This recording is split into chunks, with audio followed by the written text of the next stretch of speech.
Absolutely, I would say so. And I think Mena at the helm of the character as well, you got to take that into account, right? Someone as solid. And the playstyle of Mena RD, I think, really lends itself to a character like Zangief. Mena RD is going to need those big reads that he's known for, digging deep for them. And of course, his ground game is immaculate. That's what really, I think, couples him with his wild style and hard read decision making. What makes it so successful is that he can play that slow, steady, traditional Street Fighter game. And I think Gief is really good at that style in this iteration of Street Fighter. Sure, he doesn't get as big of a reward as some other characters, right? No crouch medium kick into drive rush, cancel rewards, stuff like that. But when you go button for button in terms of range, I mean, Zangief is up there with the best of them. No, I'm definitely glad you mentioned like going tit for tat in regards to like the normals and how he kind of can like outclass a lot of the characters. I think Zangief does a pretty decent job of doing so against Rashid as well, surprisingly enough. Going right into it, Dual Kevin versus Mena RD in the anchor spot battle between Shopify Rebellion and the Bandits. We get the big opener now from Dual Kevin. I like from Dual Kevin, right? He saw that Mena was willing to make his decision after blocking the first drive rush normal instead of checking it, so he goes with the overhead off the drive rush, opened him up. Very smart. Oh, and that is classic too. Even off of the 2 light hits, you're not going to get like a really big conversion, so I think I like that as a measuring tool to go into the headbutt, and even more so afterwards to intimidate with the SPD, which he landed, by the way. So again, Dual Kevin already getting called out for his defensive decisions, but I don't think he needs to make any more of those decisions while he's playing offense. Yeah, exactly. Got to make all offensive decisions after that last one. Really just successful on Mena RD's wake up multiple times here. Mena, you can see, trying to find his space, inching in and out. Oh, and as soon as he takes to the sky, remember that has a cross-up hitbox, one of the few things in this game that does. ESR putting the pressure on again here. He's just weathering all that storm. He is getting his drive meter drained and eventually opened up. Dual Kevin, he has the corner advantage, keeping the frame traps clean. You have safe jump this time, and RD does weather it correctly. Man, I love the fact that Dual Kevin was willing to hang back for just a little bit. As soon as he saw Mena RD kind of sitting there waiting patiently, managed to go with that drive rush. And Dual Kevin again just sitting back, looking for the big whiff punish. Doesn't have to overcommit to anything. I think if anything, as soon as his drive gauge goes up here, he might be able to like move on forward. OD pass, a drive impact, good reactions, but is it going to be enough? You know, Dual Kevin, he was holding north. Whichever direction, northwest, northeast, either way, Dual Kevin gets punished for his troubles, though. That's full CA damage. Oh, yes, indeed. The damage on the health and the drive gauge as well, right? So Dual Kevin only got a bar left. Trade with the charged up whirlwind, though. It's pretty smart, man. Like I thought to myself, like, okay, he might be holding it because it was a different strength, but no, he was making sure that if he does hold it, like if he already caught him jumping at the right angles, if he does hold it, he does get the trade regardless. Yeah. He could have gone into like OD spin mixer if need be or anything really. So that was actually really well played, really well read, I should say, from Dual Kevin.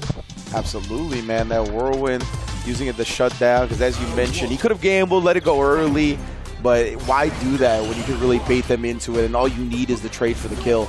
So great calculations. But remember, we are in 3 out of 5 territory. This is the big 20-point match. The fact that he still gets to hold it, and he gets an enhancement off of that too?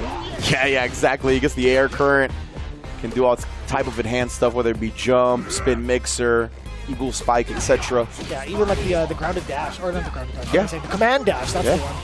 Words are hard. Oh god, eagle spike on the way through. It's the forward throw, not quite a punish counter. You just see a regular throw being given towards Mena RD. A couple of headbutts too, a little bit of the hell stab too. What's going on here? Mena RD is trying to apply a couple of mixes against Dual Kevin. He's busting out the Wrestling Strike Hall of Fame right there. The headbutts, the throw chops. Right now, Mena, he needs a bigger hit. He needs a bigger reward here. Nice, the stand fierce, able to cut him off at the pass for now, but still, right, it's such a tough position. Great check on the whirlwind cancel. I'm loving that too. Mena RD still paying attention to the exact normals and what happens after the cyclone has come out from Dual Kevin, keeping it honest. Wow, and that whirlwind hit and gave him the level 2. I didn't even realize. Nice. Mena, I'm not sure what happened. We saw Dual Kevin kick the tornado. I don't know if Mena reacted to the animation, tried to check something. Did not go the way he thought it would. I'd imagine Mena RD assumed Dual Kevin was going to like dash up in there. Yeah, exactly. That's why the jumping came out, but it was indeed the kick. I think that was a great assessment there from Dual Kevin, though. Reversal does get grabbed. I'd imagine MetaRD, do you think he's going for the jump cancel SPD? He might be, honestly. Of all people, MetaRD is definitely somebody to look for that. On the hard read attempt, but he tries a hard read there. Dual Kevin back dashing out of the range, out of the danger of level 3. Okay. Shot for No problem. kill. You got this. 2-0 lead. For what it's worth, I think the super jump cancel. Take a deep breath. Super jump cancel. Sorry, just the jump cancel SPD. Yeah, you're playing amazing. Yeah, so that would have actually worked out pretty well for BenRD if his attempts at the jump SPDs were true, right? Yeah. Against Dual Kevin, he had gone for throws in those exact instances where you saw reversal from the side of Zangief, so I think that's something to be wary about from the side of Dual. Actually, no. For Dual Kevin, in my opinion, I think he's going to keep on throwing until it actually happens, until he actually gets SPD. I agree, yeah, MetaRD. So you can cancel your pre-jump frames in this game into a special. I believe Zangief has one more pre-jump frame than most characters, so it's a little easier to do with him. So you can avoid the throw and then still get a special on the ground like an SPD like you mentioned. So it's a very niche tool, but the godlike Zangiefs do use it, and we know MetaRD, one of the best in the business with whatever he's using. Quick little DDT action. One of my favorite throws in the game. It looks great. Oh, I love that too. Attacking the low, seeing he's winding up with the fears, and that does have armor, but not against lows. Oh, and you already know, man. He has been conditioning. Oh, boy. Powerbomb? Damn! Chunking him, bro. I didn't think that was going to kill him. Yeah, that was wild. Holy. Man the nose. Oh! Man the nose. He's coming for you. I wonder, that seemed very strange because that wasn't like a backdash or anything from Dual Kevin. Maybe Toothless. Perhaps, man. Oh! That backdash was a pretty scary ordeal, but nothing came out of it from NRD. Again, another reversal. Perfect parry. I'm invincible. Little explosion. And instead, Dual Kevin, look how active he's being defensively now as well. Good block. Incredible block, honestly. Dual Kevin has been getting mad mileage out of that overhead. Scary stuff. Yeah, he had to get out of the dodge of the second headbutt. Oh! I respect the strat. I genuinely respect the strat. NRD just waiting a couple of hezzies into the drive impact with Dual Kevin with the presence of mind to go over the parry just in case. Yeah, we saw what something like 2 games of Intel did for somebody like Punk, right? See if MetaRD can make something similar happen here. Dual Kevin, though, he's got the position advantage. Oh. Throw chop again, and he just resets it to the SPD. And Dual Kevin, though, he has not been good in bullied. Mena comes through, and that is KO. So best believe, no questions here. Zangief doing headbutt and do the second headbutt. If you backdash the second headbutt, is punishable. You know, if you're doing two headbutt in a row, it's punishable. If you backdash it, and it's like -6 or 7. Yeah, I also think you should throw him more. Like, he looks like he's willing to take a lot of these throws. But it looks like his overall approach would just be a little bit more aggressive and mix you up. Kind of keep Dual Kevin away. Yeah, Like, you know what? I'm just going to do it this time. I think Dual Kevin was of the mind of like, okay, I baited it out last time, so he's not going to go for it in a similar situation where I'm pressuring him, right? But no, that's the exact time we're going to do it, right? It's all about kind of playing against expectation, even when you think you conditioned your opponent. Maybe they're thinking on a different level. Still going to be Dual Kevin sitting at 2 games. Oh, yeah, it does get out of that, but never for free. Always being able to cover that option select in case they escape the throw, right? And NRD can't escape this. SPD. Drive rush on 4 just to close the gap. Not really able to get any sort of Oki off of it, right? Nice, and the OD spin mix once again from Dual Kevin. It's a little scary, though, because he's in burnout, but so is MetaRD now. It's only -2. Oh.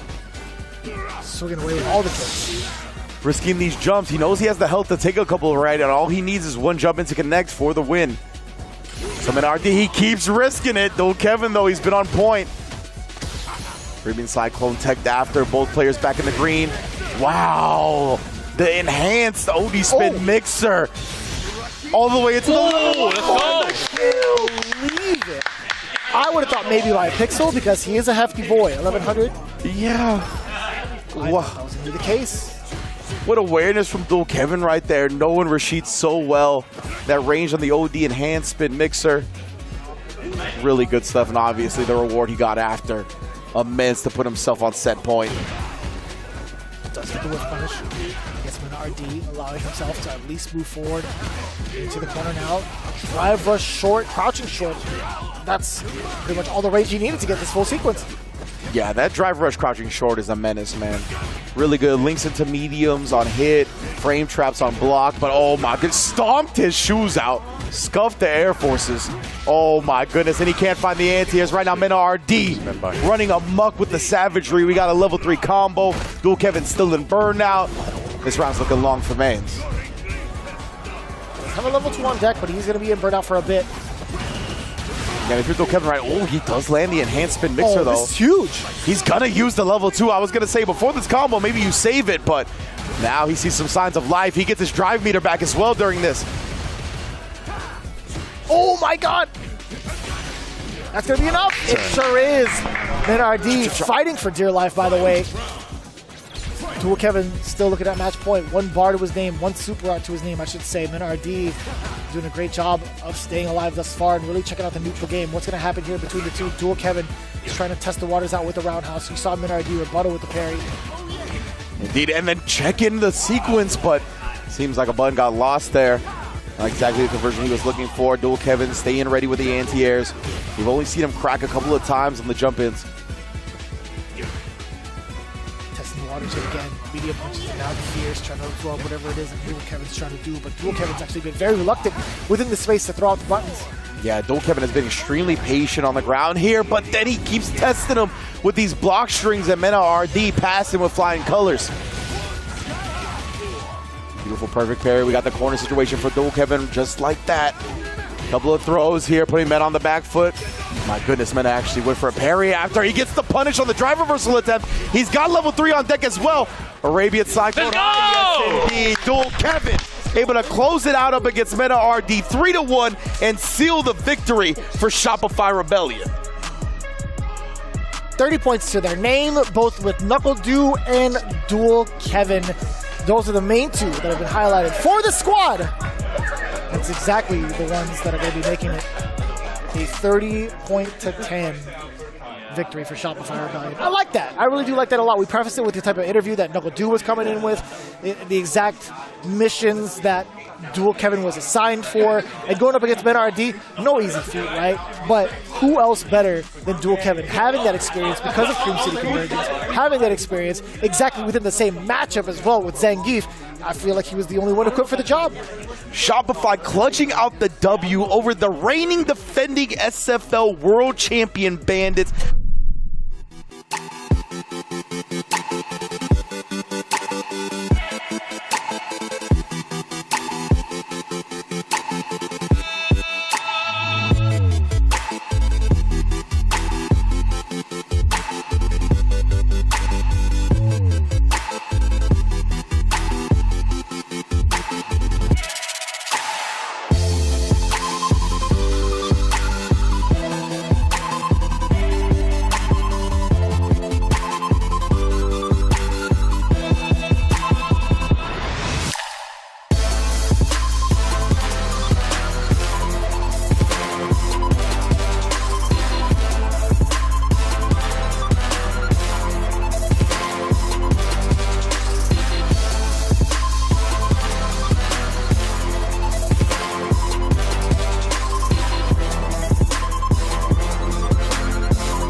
American Street Fighter League World Champions. Got a nice ring to it, don't you? We are the champions of football, baseball, and now Street Fighter League World Champions. And the Street Fighter community, they like to play and call us the land of the free. Well, you know what? We are free. The only land free to call ourselves home of the Street Fighter League World Champions. Rob, I'm Dominican. Okay, all right. Welcome to Street Fighter League US. This is the home of the champions, baby. This is where the best players from around the world converge to do battle for your viewing entertainment. You have the hot-blooded newcomers looking to make a name for themselves. And of course, you got the OGs looking to add another notch to their belt in their illustrious careers.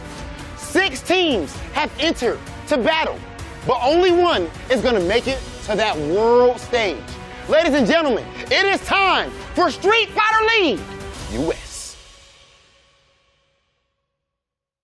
Welcome to week number 2 of Street Fighter League. I am your host, Hollywood, RobTV, and I am joined here with 2 of the voices of Street Fighter, 2 of the finest in the game today, Vicious and Rynge. Week 1, it delivered on all fronts, but now for week 2, we're up in the ante. Most definitely, man. Cloud9 came through. We saw FlyQuest, Shopify, all gain W's, right? They're going to be up on the leaderboard side of things. But of course, we saw that Bandits, Red Rooster, Fighting Spirit, they were all able to gather some points too. Nothing was free in week 1. I'm looking forward to see how it continues here in week 2. Now that you guys have been introduced to the teams from the first week, just in case you hadn't noticed, we have kind of the same type of rules this time around for Street Fighter League. Let us break it down for you right here with the format. Each team is going to be having 4 players, with the away team submitting their player order ahead of time, while the home team getting an opportunity to get that counterpick player in order. The teams will play 3 consecutive matches, with an extra match available as a tiebreaker, with the first player match being 10 points, the second player match being 10 points as well. However, the big anchor third match is going to be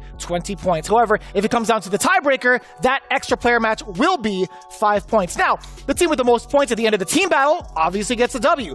The top 4 teams with the highest number of points at the end of the season will make it to the Street Fighter League Pro-US Finals, which will be held offline this year in January. This is something you do not want to miss. Such a special event, the first time this is ever happening offline, and only 4 teams are going to have the privilege of gracing that stage to see who will emerge as the Street Fighter League US champion.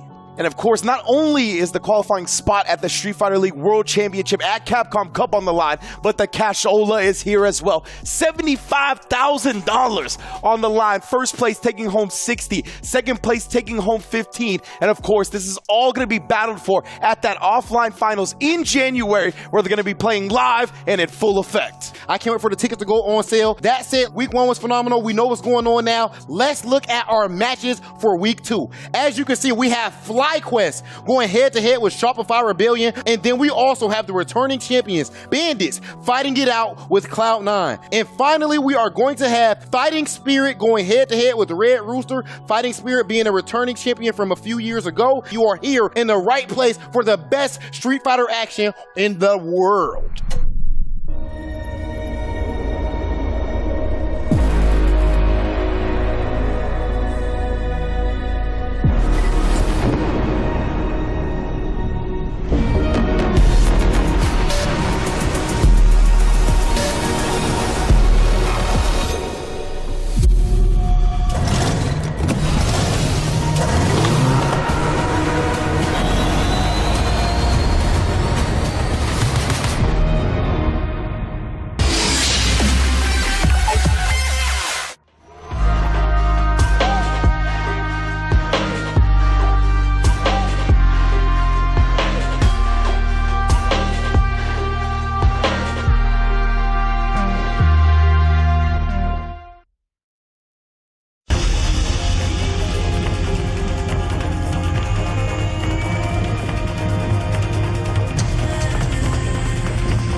The time has come to share with you news that's bleak but sadly true.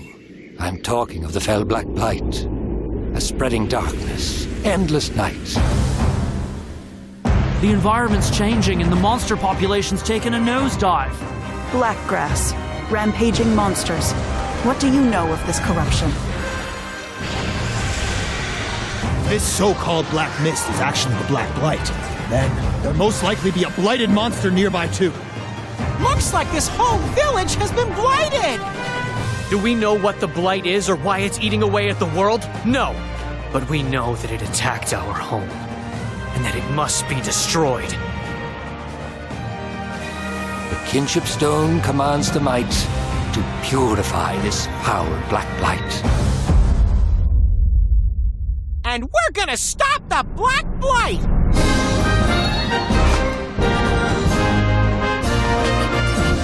We can befriend monsters easy enough, but other humans are a different story.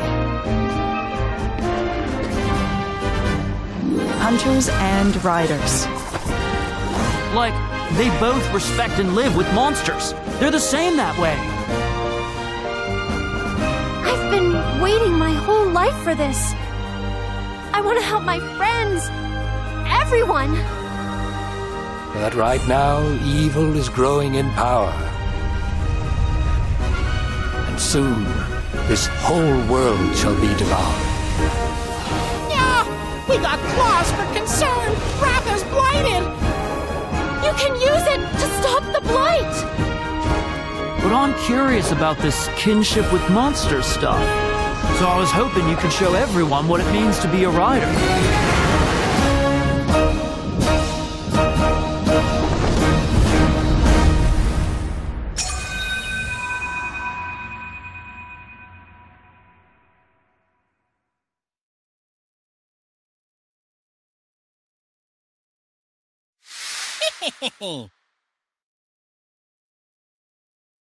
So for upcoming Street Fighter League, can you break down your team, like what you know about each person? So like on the team, you have ChrisCCH, and he's been very good for a long time. And then you have like Psycho, I feel like just really ready and hungry for a big moment like this. And then you have Sean, always been very good. So I feel like having someone with a lot of experience is always very good also. Those are the best players that come to Street Fighter League. So my goal this year is try to do Street Fighter League, because there's a lot of opportunities and money in fighting games right now.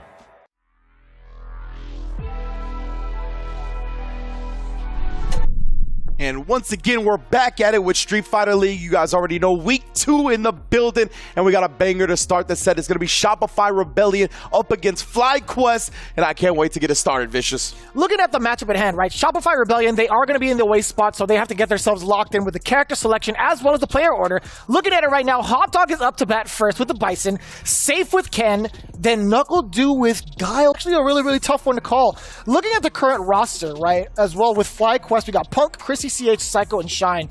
I gotta say, I think throwing out the Ed for the Bison, I feel like it's a very common contention point for a lot of the folks, not even just in Street Fighter League. I wouldn't mind seeing ChrisCCH out first, just due to the fact that he hasn't really played yet either. To get him warmed up, as well as a Bison having a lack of defensive options, right? And Ed being so good at covering that wake up level 1, whether it be with Charge Flicker, whether it be with the start of a Fireball, he has multiple ways to kind of checkmate Bison in the corner. So that's what I'm expecting, but who knows, you know what I mean? We might want to see something else. Of course, they still got 2 Kims on deck, right? So you might always want to throw one Kim out there to just start it at a high-paced, chaotic way.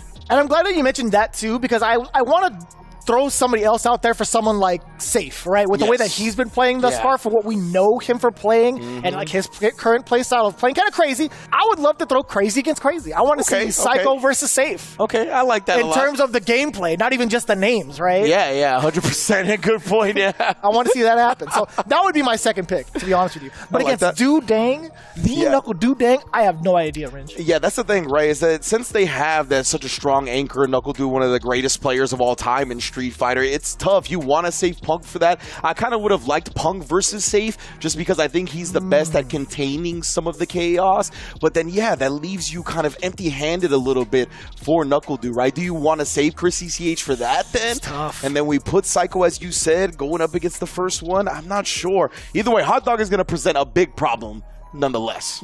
With that in mind, again, getting this first matchup started before we even talk about the stipulations and the orders, let's get a first inside look with Shopify Rebellion's own Dual Kevin standing by with RobTV. Me at best, I'm here with the key representative right now, the one, the only, one of the best players on earth.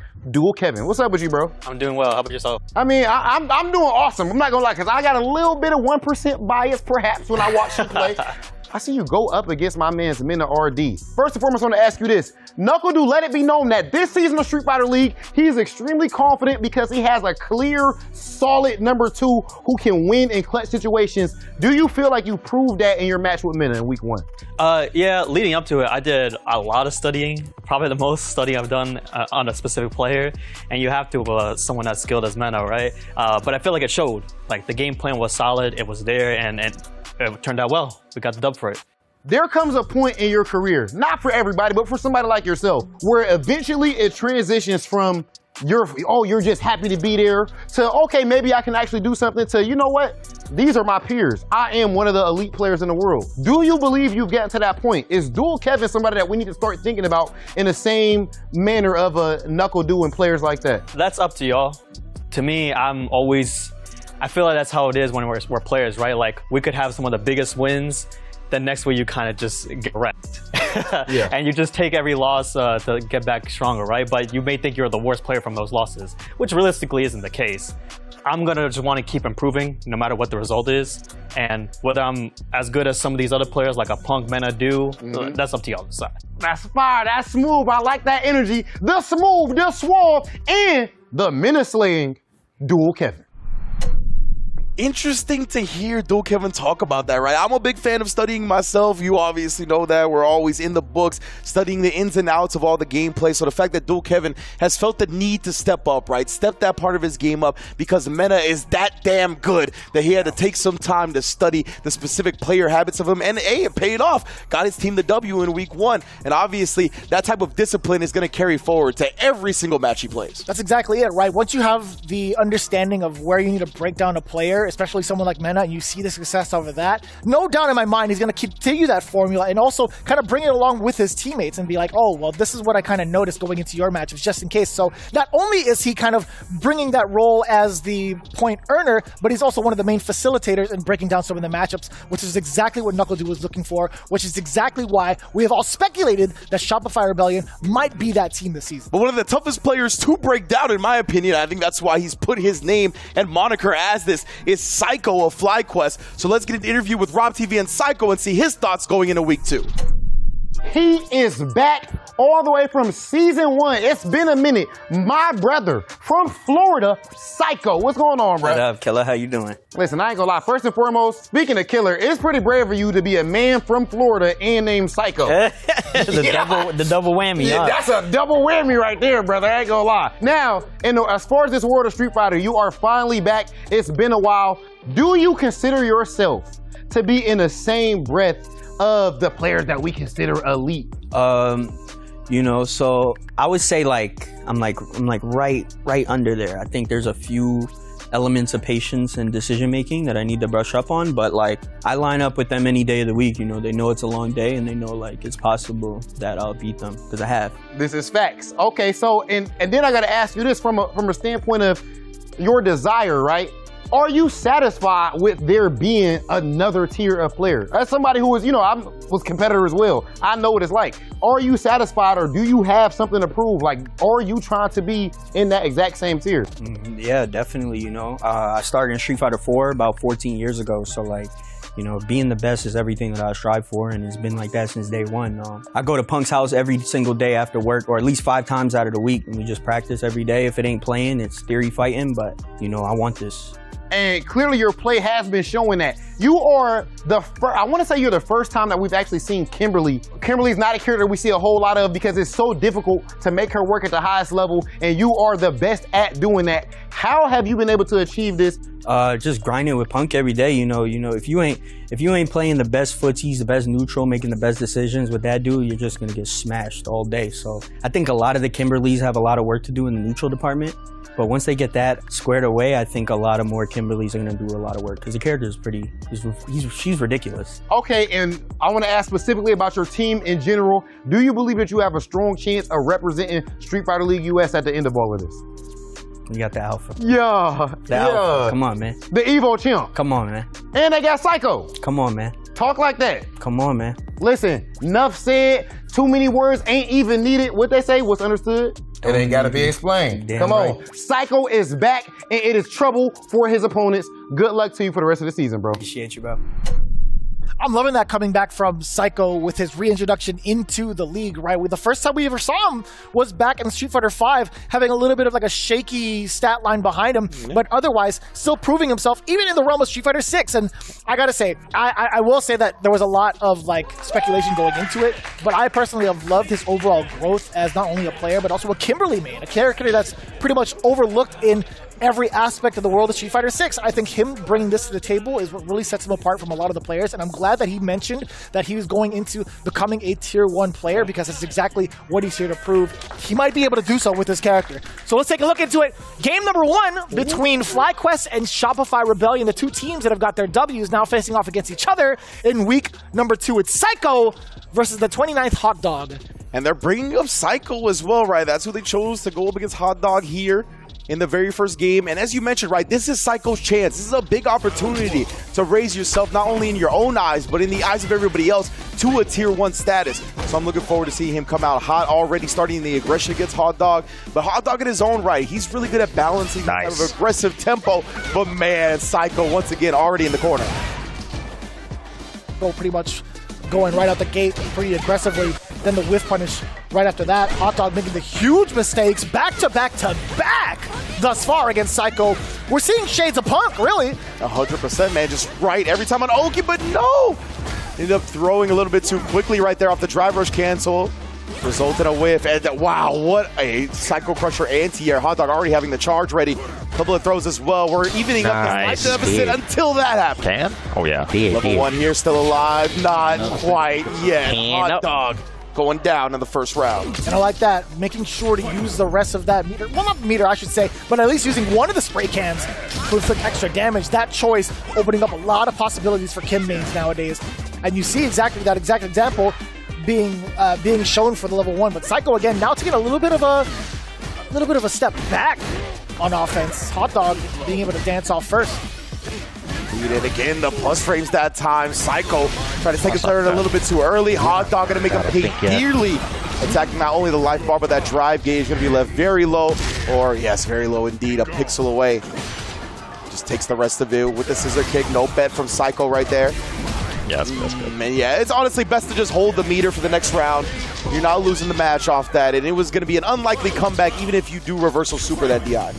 We are looking forward to the ways that Psycho's going to be able to get this level 3 and how he's going to land it, because of the fact that Kimberly does get that damage increase, or at least normalization of the damage, but more importantly, the speed of her walk is just that much better. But we'll see how it goes. Hot Dog's already putting Psycho into the corner. Off of the Psycho mine as well. The overhead does connect.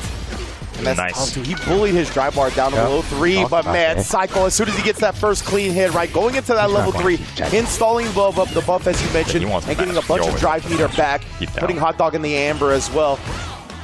So now if Hot Dog looks for some type of drive rush cancel, some type of big opening, he's going to end up putting himself out or putting himself very low on drive meter. Psycho, the little hezzy right there, just caught Hot Dog's button attempt. We're trying to bait something out. Good discipline from Hot Dog, though, but he's caught on to that side. Baits out the super as well. You saw the whiff button. Got Hot Dog to put his hand in the cookie jar. Snatched it shut. Just make sure to keep on your drive gauge. I got low that first round. Yeah, it's like when he's getting so antsy when you walk back that I think it's okay. If you want to replenish your drive gauge, you can just walk back, and all you have to really watch out for is slide. Yeah. And he gets really antsy in that kind of situation. Throw some stand heavy kicks out there. You haven't used the sand. When I'm on him? Yeah, he's attacking a lot though.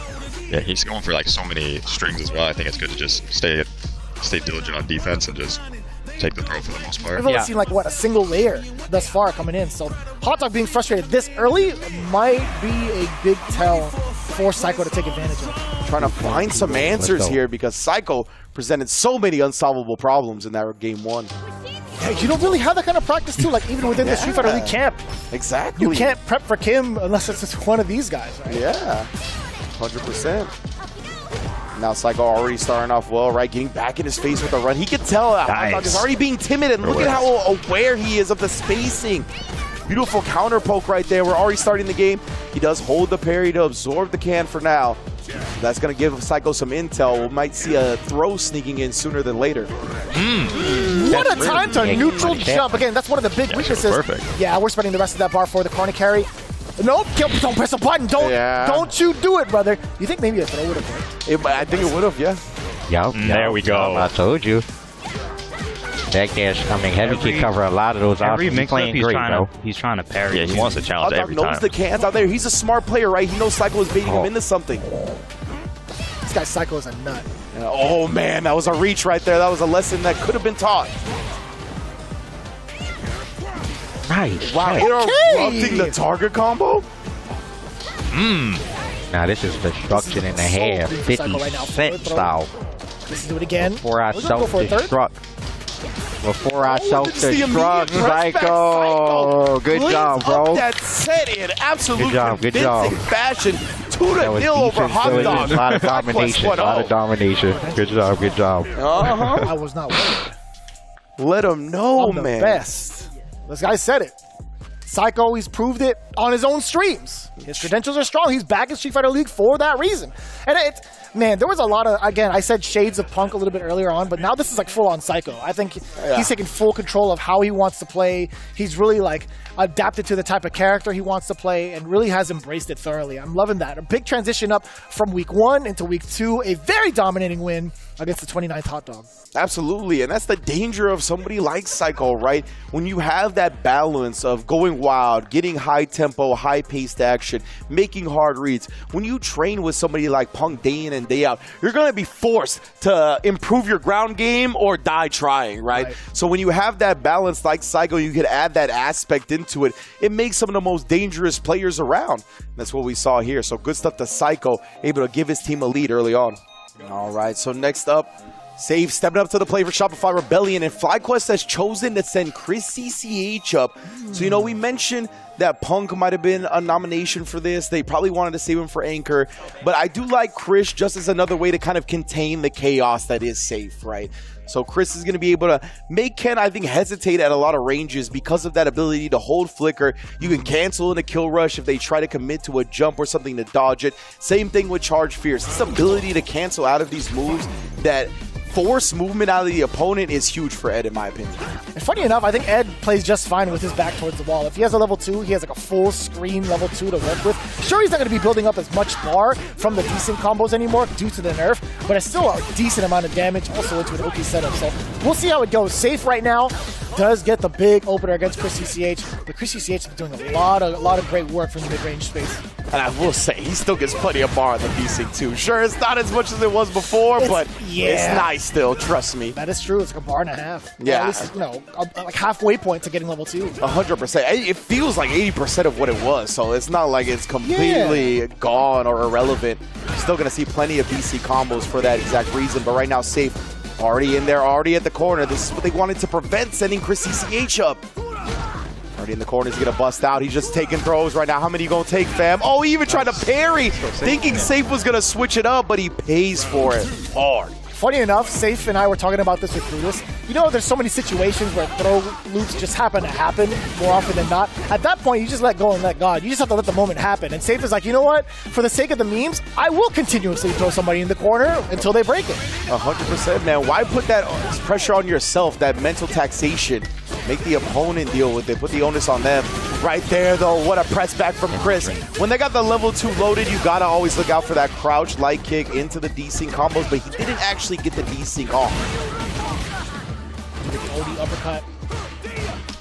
Let's see if Chris cracks. That was a counter hit. Maybe standing light kick would have been too far. I don't even know about that. I knew that was going to happen. Yeah, I knew it. OD uppercut. Good recognition. Good reaction from ChrisCCH.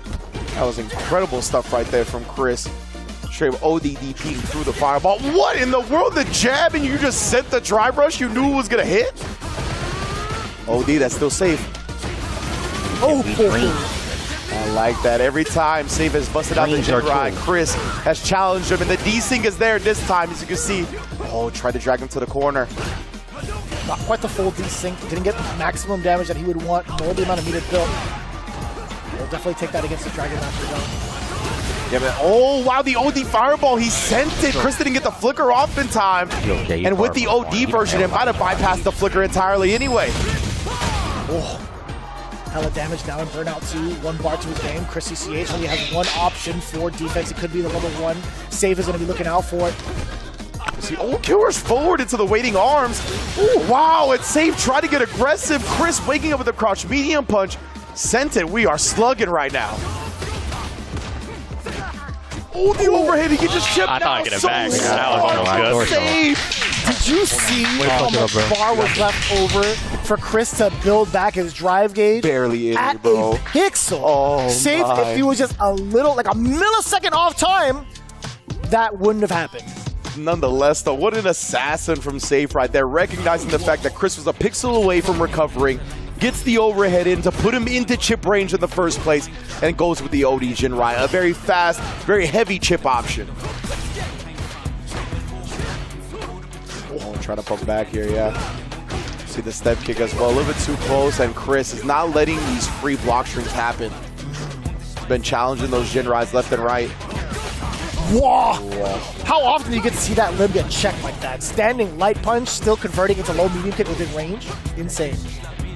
Not see that one often at all. Safe trying to whip punish now with the sweep as well. The Chris put himself at full screen to get actually combos off of the fireball land. Always ready for that. Immediate throw break. Actually a little bit delayed because of the spacing in between. OD fireballs now in and out. Safe just throwing out a plethora of fireballs. Indeed, and Chris content to parry them all, right? Oh! The rush checked both players here. Scrambling, man. Trying to set up shop again here. Chris barely with any drive meter left. Safe though, he's not too thirsty for it. I love the good light kick counter hit. Maybe. That's the only time you actually get a combo off that with drive rush as well, is when it counter hits. Oh, but it doesn't kill. It doesn't, and Safe. He's nice. That was such a good read. That was bait. That would have worked. That's an advanced fireball technique right there. That's tech. Safe had the right idea at the right time. He just didn't get a third. And that's a check. A third of the formula. That's a bait into a check instance. That was so rough, man. I think if Chris ends up going and setting the fireball, that DP hits as well. Man, what a play. And now Chris is going to be able to establish a big life lead off the level 3 here. Crumples him up with the punish counter flicker as well. All up in your grill. You're trying to take your turn. Get this blitz. He was dancing on the mall. Shout out to IFC Yipes. Level 2, yeah. He wants the drain. Going to be putting Chris in a burnout now. Chris doesn't have a bar. He'll build it as soon as he blocks something, though. Oh, he actually did it. I thought he would. Chris opened up. Back-to-back with the reset as well. OD follow-up, spinning all his meter, but he can't get the kill. Not like this. How many comebacks have we seen based off of this before? Oh, no! It happens. It's just that life. I think it was a safe jump from Safe. I wasn't 100% sure, but not opening up his landing frames to vulnerability paid off big.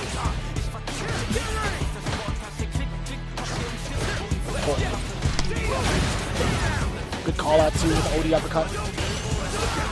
Consistently looking for that. Just whiffing right in front of his face. ChrisCCH not quite ready. Nice. Here as well. Burned out Safe. Great way to attack the drive. And man, that's that medium kick, a potent button. Gotta respect the range of that one. I love using the projectile as a media as well. Take away Safe's level 1 wake up option. Check the walk back as well. You see a couple of those lights. A couple of counter hits now coming in from Safe. Just about to build that bar back. Immediately out the gate, tries to rush on in there. ChrisCCH optionally going for the option select, excuse me. It looked like Safe, he tried the true block string too. It looked like the jab, but must have been too late on it. Chris just taking the throw after the plus frames established by Ken, trying to stifle it. Nice. Let's go. Yo, when he does stand mean kick in the drive rush, the whip, it's not real. You can EX DP it every time. Yeah, the neutral is very dominant. I just got to keep it there and kind of tighten up everywhere else. Yeah, but you're doing great, bro. He's playing very risky with the fireballs, but I feel like since he doesn't really have a fireball game, I should just kind of ignore it. Like I shouldn't try to DP it too much. It's not too much of a concern. If you let him play that game, he'll space himself out and walk himself to the corner. Yeah. And once he starts to get cornered, that's when he starts to kind of get crazy and try to side switch on you. He's also doing a lot of run step kick. I'm not saying it's hard to deal with. Yeah, Also, every time you've done like boxing from drive rush, jab, he always checked it all. He's always checked every time. Every time you do like crouch medium kick drive rush or stand medium kick drive rush, jab, he's always checked it all. Okay, yeah.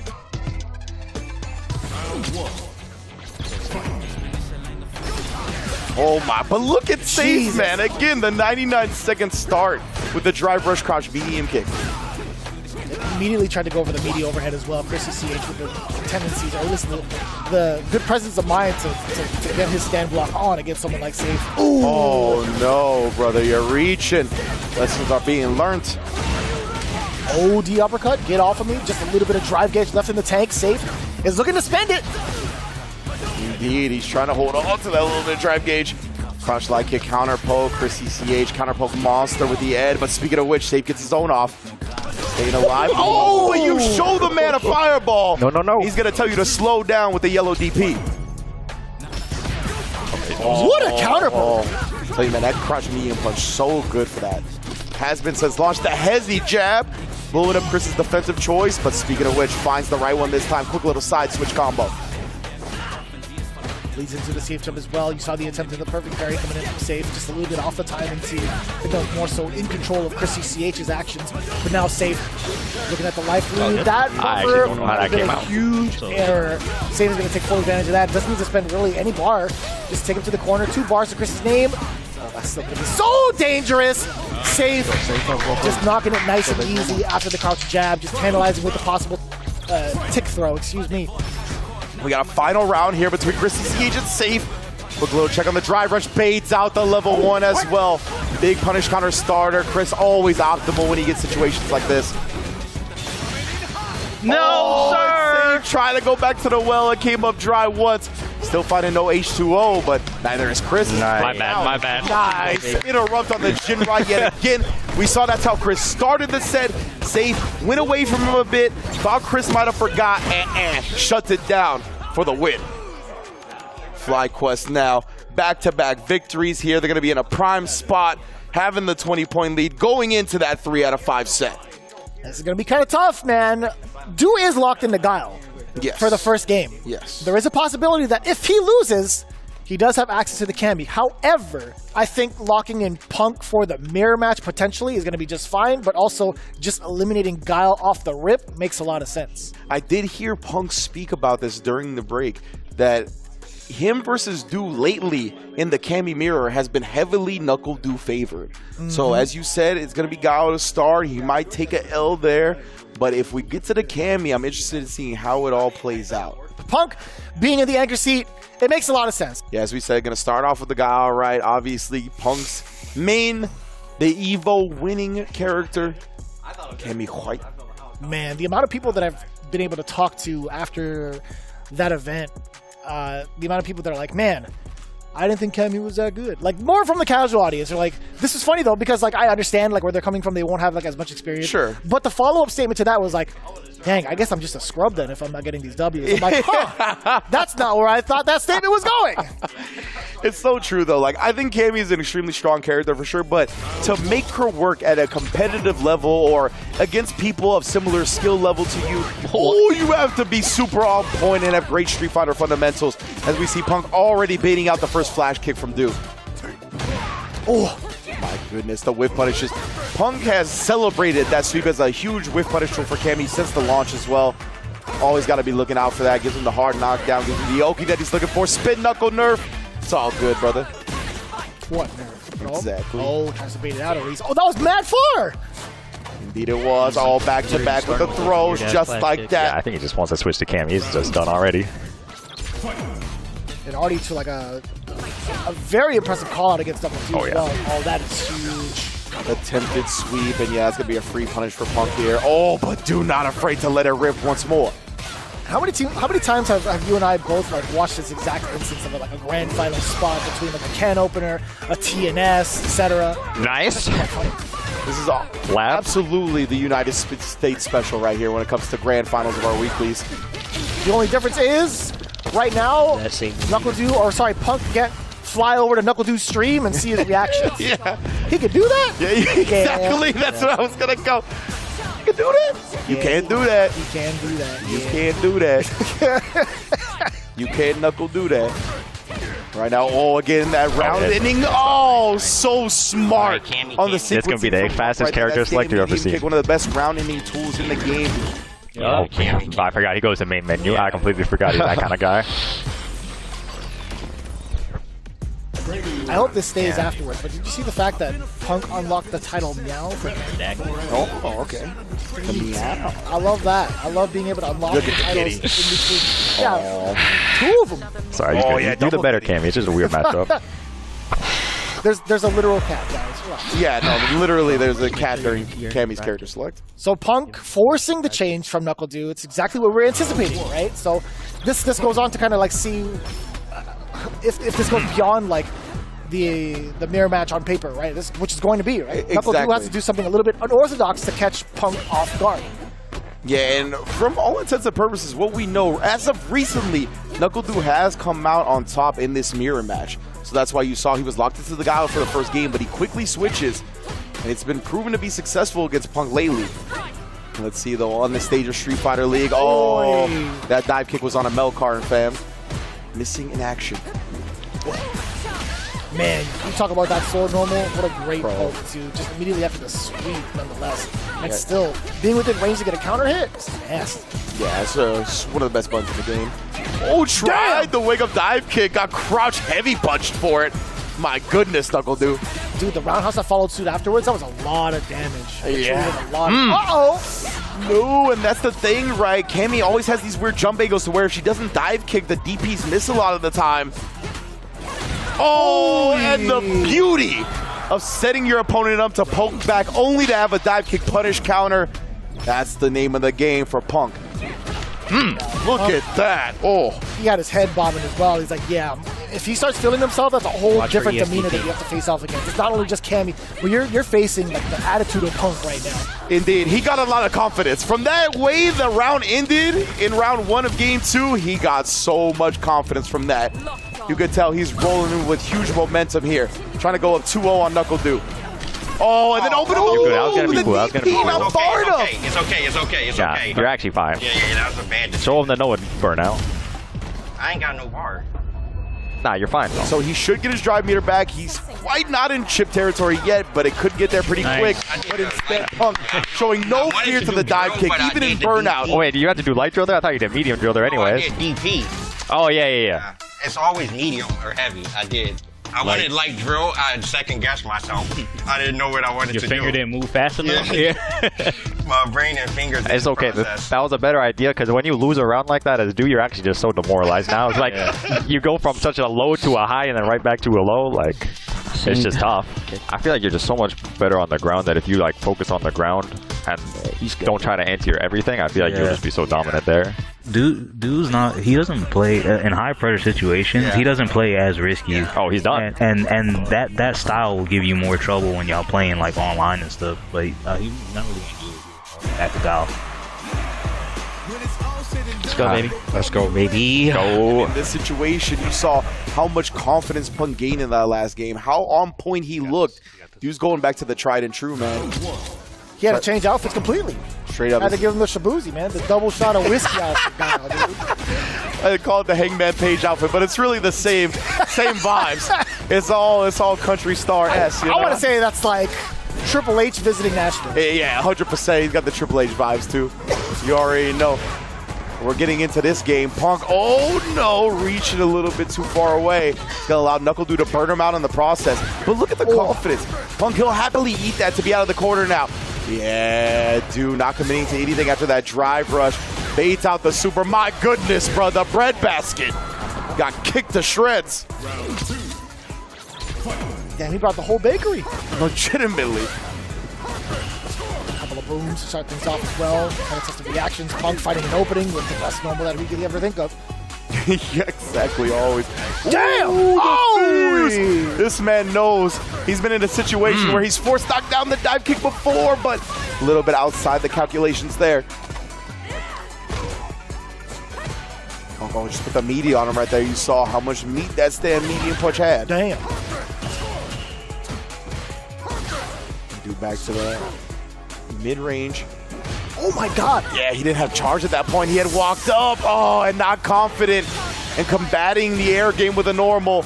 Punk and a Caba meter as well to force a set point and a potential first 40 bomb of Street Fighter League. This man is optimal as hell, man. Yeah. That was a level 2, the full shebang bang. I didn't think it'd lead to that much damage.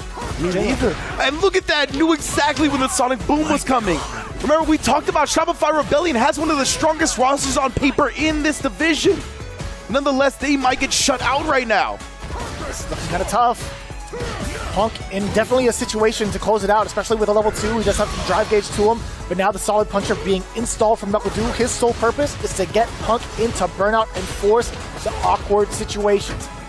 Bro, did he delay the sequence of booms to bait out the parry from Punk? 100% he did. That was ridiculous, actually. We'll touch on that more in a little bit. But man, he's trying to make something happen right now while Punk's in burnout, but the poke back is there. Caught the walk away, though. Knew what Punk was going to be looking for. Oh, he tried the back. Let's go. Nice. Punk pulls out the op, snipes the legs with a crouch medium kick, and puts the 40-piece on Shopify Rebellion. With full authority, got the big confirm, and he ended it all with a stand jab canceled into it. That's, if you think about how you do that and process that physically on a controller, that is kind of hard. Yeah. 100%. It goes kind of hard, and it's also kind of difficult. Timing-wise, man, this guy was, as soon as he got the opener, he's like, I'm done. Let me out of this seat, because I don't want to face off against NuckleDu ever again. Exactly, man. He got up and out of there. The mission was accomplished. Incredible stuff from Punk right there. I do want to highlight that fact that NuckleDu, he went into the level 2, right? Put the normal on, and usually after that, you follow it up with the booms, right? But he knew that Punk would be ready for that. Absorb all those booms, get a bunch of drive meter back. So he waited till he saw the tap parry and then made him block the first boom during the recovery where he was locked into blocking. These two are some of the highest level fighting game players you're ever going to see. So despite Punk taking that 3-0, still one of the coolest moments I've ever seen in a match. Incredible stuff from FlyQuest, able to take it over Shopify Rebellion. And we're going to get RobTV talking to the victors in a second, but before we do, we want to thank the lovely sponsors that make Street Fighter League happen. Of course, first up, Asus in the building. Level up your gaming with Asus ROG monitors designed for both console and PC gamers. Asus ROG offers various panel types, including stunning OLED displays and the highest refresh rates. Visit asus.com to elevate your experience today. And again, these are some of the finer moments we get to capture here at Street Fighter League with all of the players gathered around. And we do want to thank SteelSeries for being a part of that moment as well. We got SteelSeries moments as the easiest way to record and share your gameplay with all of your friends and all of your colleagues as well. Moments in-game with auto-clipping allows you to capture and share your clips from almost anywhere. When it comes to Street Fighter, you have to do that. You have to be as active as possible. Be sure to share the latest tech and also some of the funnier moments that you might experience, not only in Street Fighter League, but also in your ranked games as well. With that in mind, let's take a look with our winner's interview with RobTV standing by with Team FlyQuest. Team FlyQuest, I'm not gonna lie to you. I was one of the main people saying that I felt like Shopify Rebellion was the strongest team here, at least on paper, and you guys actually ran through them like a knife through butter. ChrisCCH, last time you was on the end, this time you're cooking up safe. What's going on with that matchup? Yeah, I mean, I honestly didn't expect to play safe when I was originally looking at like the team lineups, but it seems like nobody else wants to play safe, so I'm like, I guess it's my job now, and they all felt like my style would do good against safe, and I agree. I think I played a little bit shaky at the start, but I feel like once I go down one game, my nerves kind of go away, and I'm just able to play cleanly after that. Phenomenal play, blocking those wake-up supers too at the end. Okay, and now send things over to my man Psycho. Psycho, again, you are back here on Street Fighter League. We heard from you before we got into this match. You backed up your talk, brother. At this point, you are 2-0, starting off phenomenally. Where is your head at right now? I'm just ready, man. I got a group of guys right here that I could trust. You know, I'm okay with losing. You know, I got guys here that are gonna carry me when I lose, because I know, you know, it might come. So I'm playing with no nerves right now. I feel good. Okay, love that energy. Last but not least, I got to holler at my man's Punk the Gizzy, Punk the God.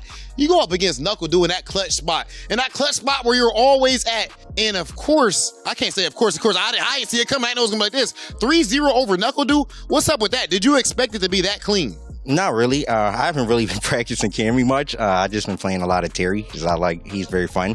But I feel like at times when you take breaks from the game, or even if it's a character, you always can come back playing like amazing for some reason. I don't know why. I feel like that's a very common thing that happens in fighting games, but I kind of knew he wanted to play the Cammy mirror. I expected to lose it, and then I expected to just switch to Akuma. That's what I thought I could get, but I actually won the mirror this first time in like weeks that I ever beat dude with one match in the mirror. So I'm pretty happy that I was able to do it. The Gao, I mean, it's back and forth. It wasn't like that here, but usually with the Gao, it comes down to 3-2. But I feel like Knuckle Dude with pressure, he gets like a little easier to beat, in my opinion. But when you play him online and he got the camera with the chair on it, yeah. He invincible. Yeah, he invincible. The vibes at an all-time high, and with good reason, as Team FlyQuest just struck down none other than Shopify Rebellion. This team is hitting on all fronts, and as great as this action has been up to this point, we are only going higher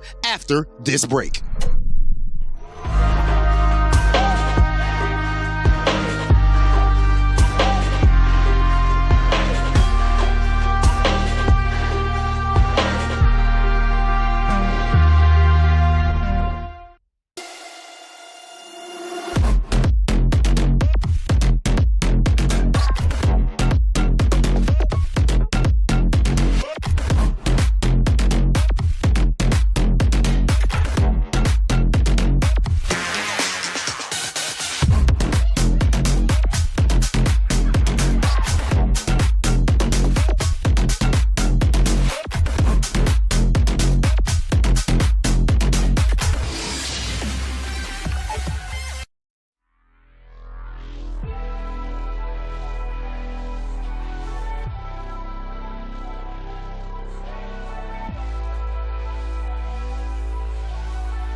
This is gonna be fun. I'm still on a journey. Come get some. Traveling to new places, experiencing new things, meeting new faces, having good fights. Fight, drink, eat, sleep, repeat. Seriously, it's a good life. I'll pick up the check.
On to the next team battle. You don't want to miss it. It's going to be Bandits facing off against Cloud9.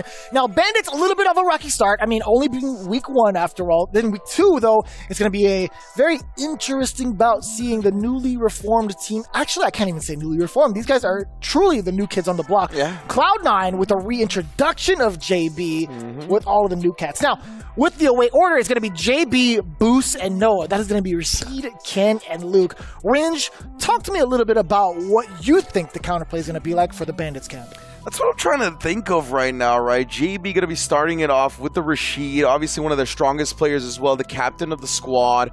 I'm trying to think about, on paper, who's really good Bandits-wise with their characters up against that. And I'm really trying to find a spot for Louis Man, honestly. I want to see where they're going to try to fit Louis Man in with the Dawson, right? Try to catch some people off guard. All of these players on C9 are not going to have too much matchup experience against that. I wonder if they save it for Noah to give it more of a 3 out of 5, give him more games to work with here, try to get him in a spot where they show confidence.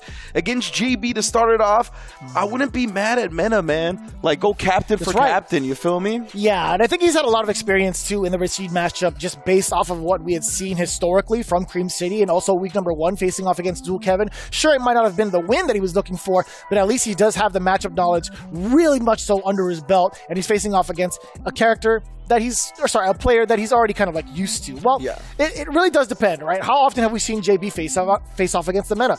On the other hand, though, if we're really starting to think about it, to see Zhen's implementation in the Bandits camp, I do like the Bison pick against Rashid. I mentioned that earlier in week 1. I kind of spoke it the other way around. Yeah, what I meant to say was I think I like Bison a little bit more than Rashid. So I think Bison does a great job of negating a lot of the strengths that Rashid has. For the normals that are like long range, he also has like a scissor kick to kind of stuff that out. He has a standing heavy punch to nullify that as well. We've seen that as a tactic before. And also being able to cycle through a level 2 if misplaced, right? One of the big things that we like to see. So I think maybe Zhen could be the one pick. Heavy debate, I want to say. Well, I'm always a fan of Zhen's in-game style, but also his out-of-game style. I love what he listens to, how he dresses, all that stuff. So hopefully we get some insights with that with him and RobTV coming up right now. I am here with Team Bandit's newest member, Jin. What's going on with you, bro? All good, man. You're always looking crispy, always looking clean. But one thing that's not the cleanest is you and Mena's history. It's a little spotty, brother. I ain't gonna lie to you. But now you guys are on the same team. We know you guys have a little bit of beef, a little bit of a rivalry going on. Well, what I think is, even though we had a history, like we play a lot in tournaments, and I just always look up to him as one of the strongest players in the world, you know. And yeah, even though we have a history, but we just always look up to each other, and you know, it's all good. Okay, so if that's very moving and inspirational. And if I was a better person, I'd take this interview in that direction. But instead, I'm gonna ask you, in that anchor spot, when it matters the most, should it be Mena RD or should it be Jin? Well, I could win the final spot. Don't underestimate me. Okay, yeah. So you can handle that. That pressure not too much for you. Yeah, well, if Mena wants to play, he's confident. I believe in him. But my Bison, time to show up a little bit, I guess. Okay, I like that energy. All right, Jin, and the last thing I want to ask you is that when people are looking at these rosters, some people might argue that when you look at most of these teams, someone like Shopify, they might be the only squad who has 2 players who are absolutely elite. So they're pretty much saying that on Team Bandits, you got Mena, and then you're good, but there's a big drop-off. Is this true? What do you say to these people? Well, clearly you guys are not watching the tape. I mean, like, we're all amazing, so not too late, right? Hey, I'm not gonna lie, it's definitely not too late for y'all to hop on the bandwagon. We've seen this man right here give us the best run that we have ever seen in Capcom Cup history, and right now on this season of Street Fighter League, he is trying to continue that run. Jin, best of luck with the rest of the season, bro. Yeah. All right, so that's so sick to actually hear, right? The fact that Zhen kind of has this mutual respect for Mena. I think we kind of thought about that going in, even with their beef, right? But to know that he's accomplished a goal Mena, has accomplished a goal that Zhen is really looking to pursue, one of his main accomplishments in the fighting game community. I mean, it's cool to see them on the same team, not only because obviously Zhen's giving Mena problems, but there can be a mentor-protege relationship there, considering Mena has already accomplished some things Zhen's looking to accomplish himself. And I'm glad you kind of mentioned like the protege aspect of it all, because we have somebody like that from the other side of town with the Cloud9 cap, right? We have not only just a protege, but a prodigy in Noah, right? He's been on the up and up. I think he's been one of the hottest commodities in Street Fighter 6 right now because of the fact that he's the only one, and I will say this, and I'll fully stamp it, he's the only one who has figured out how to really fight in Burnout. 100%. He has found his own style in one of the most difficult situations in a fighting game, where you're lack of resources, you can't really block certain things, you're taking chip damage. The whole thing just feels bad. But guess what? Noah the Prodigy, He's from the trenches, man. If you guys want further details, hey, we got that interview for you. RobTV standing by with Cloud9's very own Noah the Prodigy. For me, it feels like it's been a long time coming. You don't know how long I've been excited to see this young trash talker, this young star in the making, perhaps, Noah the Prodigy, finally here on Street Fighter League. What's going on, bro? Good, I'm ready to kill, I'm ready to cook. Okay, you ready to kill. You know, first and foremost, I gotta ask you, so now you're here on Street Fighter League. You talk a lot about these Capcom industry plants and all that, right? Now you're here on Street Fighter League.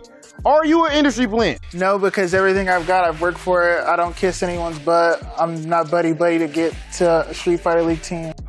So some people, you don't gotta say names, but you're saying not everybody got that same story in the world of Street Fighter. Oh, no. All these people do is kiss top players' butts to get on a team, so yeah, I had to work for mine. Some of them, what if they take offense though, Noah? What if some of these players don't want to be your friend? They look at you as the bad guy or something like that. You might not be invited to certain parties and whatnot. I don't care. My World Cup speaks for itself, and I'm ready to cook. Brother, so right now, so far, you have the most beefs out of everyone.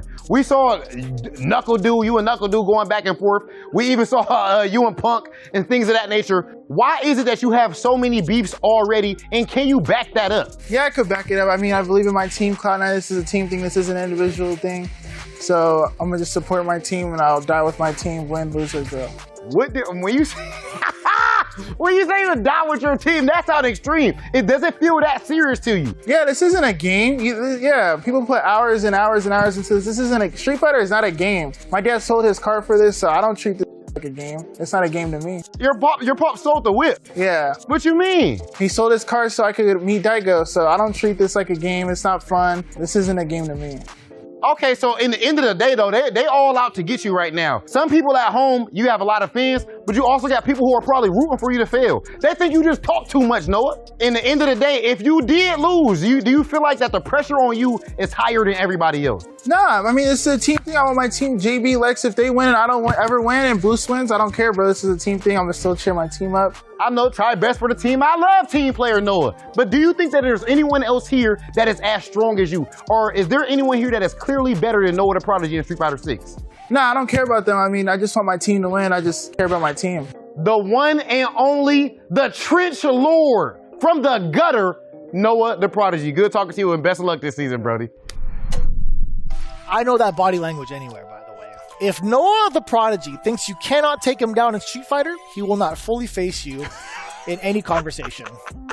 And I mean, we've been here at lunch. We heard the smack talk between RobTV and Noah the Prodigy over their Street Fighter skills, over their fighting game skills overall. So I think Noah was trying to nice him a little bit, on my level. He was testing him a little bit. He's like, you're from the hood, sure, but I'm from the trenches. Yeah. And he's about to call him Unk, too. He almost did it, too. You already know the Unk is not far behind, but you love hearing it. I obviously know Noah knows the importance of this team event, but I want to see him pop his stuff a little bit more. I think that's why, Cloud9 recognizes that. They understand the persona. They understand the skill level. 100%. Exactly why he's in the anchor spot. Exactly, and he's been through adversity. You heard him himself, right? His dad sold his car so that he could pay for Noah to get into these tournaments, to do things like face Daigo, to get into the spots he is now, where he's on Cloud9, where he's sponsored by Twisted Minds, where he's taken down some of the biggest names in fighting games. So it's going to be a beautiful thing, man. I can't wait to get into this next match. All right, so it's going to be, let's see, Zhen stepping up to the plate to face JB. Oh, yes, indeed. We're just starting this set out. So Zhen, as you mentioned, the Bison, going to be one of those characters that definitely has tools to get around a lot of Rashid's abilities. Right. Whether it's the level 2, you can blow through with the OD Psycho Crusher, different type of things, just making him second guess his neutral with the different abilities that Bison has, the head stomp, the scissor kick, different ways to get across the screen. Oh my goodness, but Jesus. JP, these 99-second drive rushes so far in Street Fighter League, really putting the onus on the opponents to react. And I like that pacing. JB has been more or less the type to kind of react to a certain player's decision making and some of the habits, but I think I like him being the aggressor right now. But Zhen is looking to fight right back, although a little bit behind on the deficit for the drive gauge and the life thus far. I like the momentum now with the Psycho Mine as well. That is excellently played by JB. Granted, Zhen could have responded with his own Drive Impact, but still, JB willing to take that risk. Yeah, I love using the DI to absorb the mine explosion, go straight through. He might have to look to do that again here. Oh, instead he pops up with a super, bait it out. I love that from Zhen as well. Going with the OD Psycho Crusher, ensuring that there's no weird funky punish with a mine going off at a time where he didn't expect. Just use the enhanced OD Psycho Crusher to get it done. Like that. JB off to another aggressive start. You saw him start off with the overhead. Jen thought the parry was going to be the right idea. No, sir. Full drive impact scenario now. The safe jump. Heavy jump low, I should say, coming in from JB. Yeah, Jen. You get the forward throw as well. Establish the space. Again, you got to take these plus frames. No perfect parry, so we still have to hold that. Oh, he tried the hell attack, I assume. He definitely did. 100% he did. Got shut down by an early kick from JB. He knew what Jen was looking for. Does get the back throw into level 2. As long as he stays right behind the ESR, he doesn't have to fear the OD Psycho Crusher. You saw the attempt from Jen. JB, you are so smart, bro. Like you mentioned, the OD Psycho Crusher was there. It was going to start up, blow through the projectile of the ESR. Instead, JB using the enhanced spinning mixer to beat him to the punch. Beautiful. Really well placed, really well timed. JB, very much so a student of the game and also a teacher on some of his streams. He has very lengthy tutorials, but I gotta say, man, his application from all the knowledge that he's had thus far over the time that he spent against Bison is really starting to come together against Jen. Yeah, it's really sick to see, man. The growth, the maturation of somebody like JB. Of course, Jen's still relatively new to the scene, honestly. To be able to have control of this round. He's trying not to take any big risks to let JB back in it. And the hell attack again. The snipe out of the sky as soon as JB take to the air. Beautiful stuff. And JB's had a lot of success in the air already. We saw him hit an Arabian Sky High. Jen walked into it thinking the cross-up was coming. So I don't blame him for trying to go back to that well, but it ran dry, fam. And it feels like just another round for Bison, right? Starting things off with that level 3. Although it being a tied game, round to round, resource for resource, Bison starting off with level 3 is just so daunting, right? So JB looking to bounce back here. Obviously the captain of Cloud9, right? Really wants to put his team on the right foot. But bang against the wall here. Already got Jen in the corner responding in kind. Oh, too many plus frames. Towards the guy, Stuplos. Nice interrupt. Not going to get bullied by any Arabian Cyclone cancels. Man, prepare. Stealing trains back to back, too. Actually, it's really hard to contest after a drive rush jab, right? Being blocked. So going into that back roundhouse, everything. Fierce and the knee press. Nightmare. That's all she wrote. Ooh, wait, this is looking dangerous right now for JB here. Set point for Jen. Got no more safety nets. Can't afford to lose another round this game. Down and out. It sets up the ESR pretty early, by the way. Throws build so much meter in this game, right? So, again, JB just waiting the Psycho Crusher out right there. Still getting a lot of damage, including that bonus damage from the drive reversal hitting. Yeah, you do get a good chunk of gear life off of that, so that's good awareness there, too. The level 1, not going to be able to hit as JB made himself pretty safe. Does get the full chip damage sequence. Doesn't even need it. Yeah. Actually, make sure to DI Jen right before he gets that level 1. Honestly, it could have been worth baiting him into using the level 1, but I doubt Jen would have fell for that. Yeah. Just because JB had such a massive life lead, you know. That is fair. That is fair. Down. Another throw coming in from JB. Getting closer and closer to the level 2. That's like the main thing that we look for from Rashid players, right? The full sequence. Jump backs away. I don't even know how Jen had the tenacity to even, like, the presence of mind to even, like, delay that button. Yeah. Kind of crazy. I honestly thought JB was going to go for a throw in that sequence because he has level 2 now, but he didn't at the time. The throw would have built it. Does have level 2 here. Not going to utilize it. Just stay in his face with the drive rush. Make sure to combo kill it and tie up the set just like that. 1-up between C9 and Bandits here in the first game. Come on, man. He's losing faith. He's losing faith. Oh my God, Cody's smiling. He's scared. No, that didn't. Caba's not yelling. Oh, it's off. The Sky High? Yeah, the vibes are off. Trust me, bro, I was panicking in my head. I was like, is this really not going to kill? I was like, come on, son. Come on, man. There wasn't even that much scaling involved. Well, you know, good old JB being optimal makes a true teller out of me. Put me in. Wow, yeah, the enhanced jump right there. Left behind by the whirlwind charge. Yeah, we take those. I think that's such a sneaky way of getting out of the corner, but one of the many tools that Rashid has in terms of mobility. Oh my! He was going for the burnout right there. JB had a pixel of drive meter left. What a backdash to avoid that, but now we got perfect parry, back throw incident. Thanks. Might have took the hit on the first one. Oh no. Now it's all bad, bruh. DI'd up. JB not responding with his level 1. It's a tough situation. No way! You went from DI to DIED. This man died. Oh, no! Man. Never mind. If it was level 2, perhaps. Yeah, Zhen wanted to keep 1 meter holstered. He thought he had the calculations correct. Just slightly off, and this is giving JB a big chance. He's got a level 2 himself. Desar is here, waits out the OD, knocks him back into it. He rushes him down. Another drive reversal. Oh, this has got to be Chip City, right? Old overhead. Yeah. Oh, he jumped out of it. JB knew it was coming. Staying one step ahead yet again, bringing himself back to set point. All I know is this guy can ball. Most definitely right there. And then he baits out the drive reversal. This momentum might get out of hand here. Get ready to call the time of death, Rynge. Walks up in his business. I got my stopwatch ready, baby. We will mark the time of death right here. Another throw. Are we going to keep the loops going? Oh my goodness. My God, he's deader than dead. Stop. He's already dead. Oh, and boy, I've never seen a game snowball out of control harder than that. JB, again, putting the team on his back. Captain Tangs, bringing it all the way 2-1 for the squad. I don't think I've ever, in my life, against Zen, been wrong, but also in that same breath been like, hey, you want to see a dead body? That was actually the biggest rebuttal and one of the more convincing ones that we've seen from anybody in the history of Street Fighter 6 thus far. I know it's a relatively new game. I get that. But in the history of Street Fighter League as well, JB, after that one comeback, you already knew the mental was broken. Yeah. He had just run over him. 100%. That was it. 100%, man. Zhen, he betted on that level 1, which is not the quickest super, right, when it comes to Bison's level 1. So I wonder if there was another special option that could have got that chip. But I mean, the startup allowed JB to have enough time to jump out, dodge the chip sequence, find the hit, find the kill. That was amazing stuff. Yeah, 10-frame startup on that level 1. Yeah. So it's not the slowest, but definitely not the fastest. And because of that, escape was there for JB. Yeah. What a play.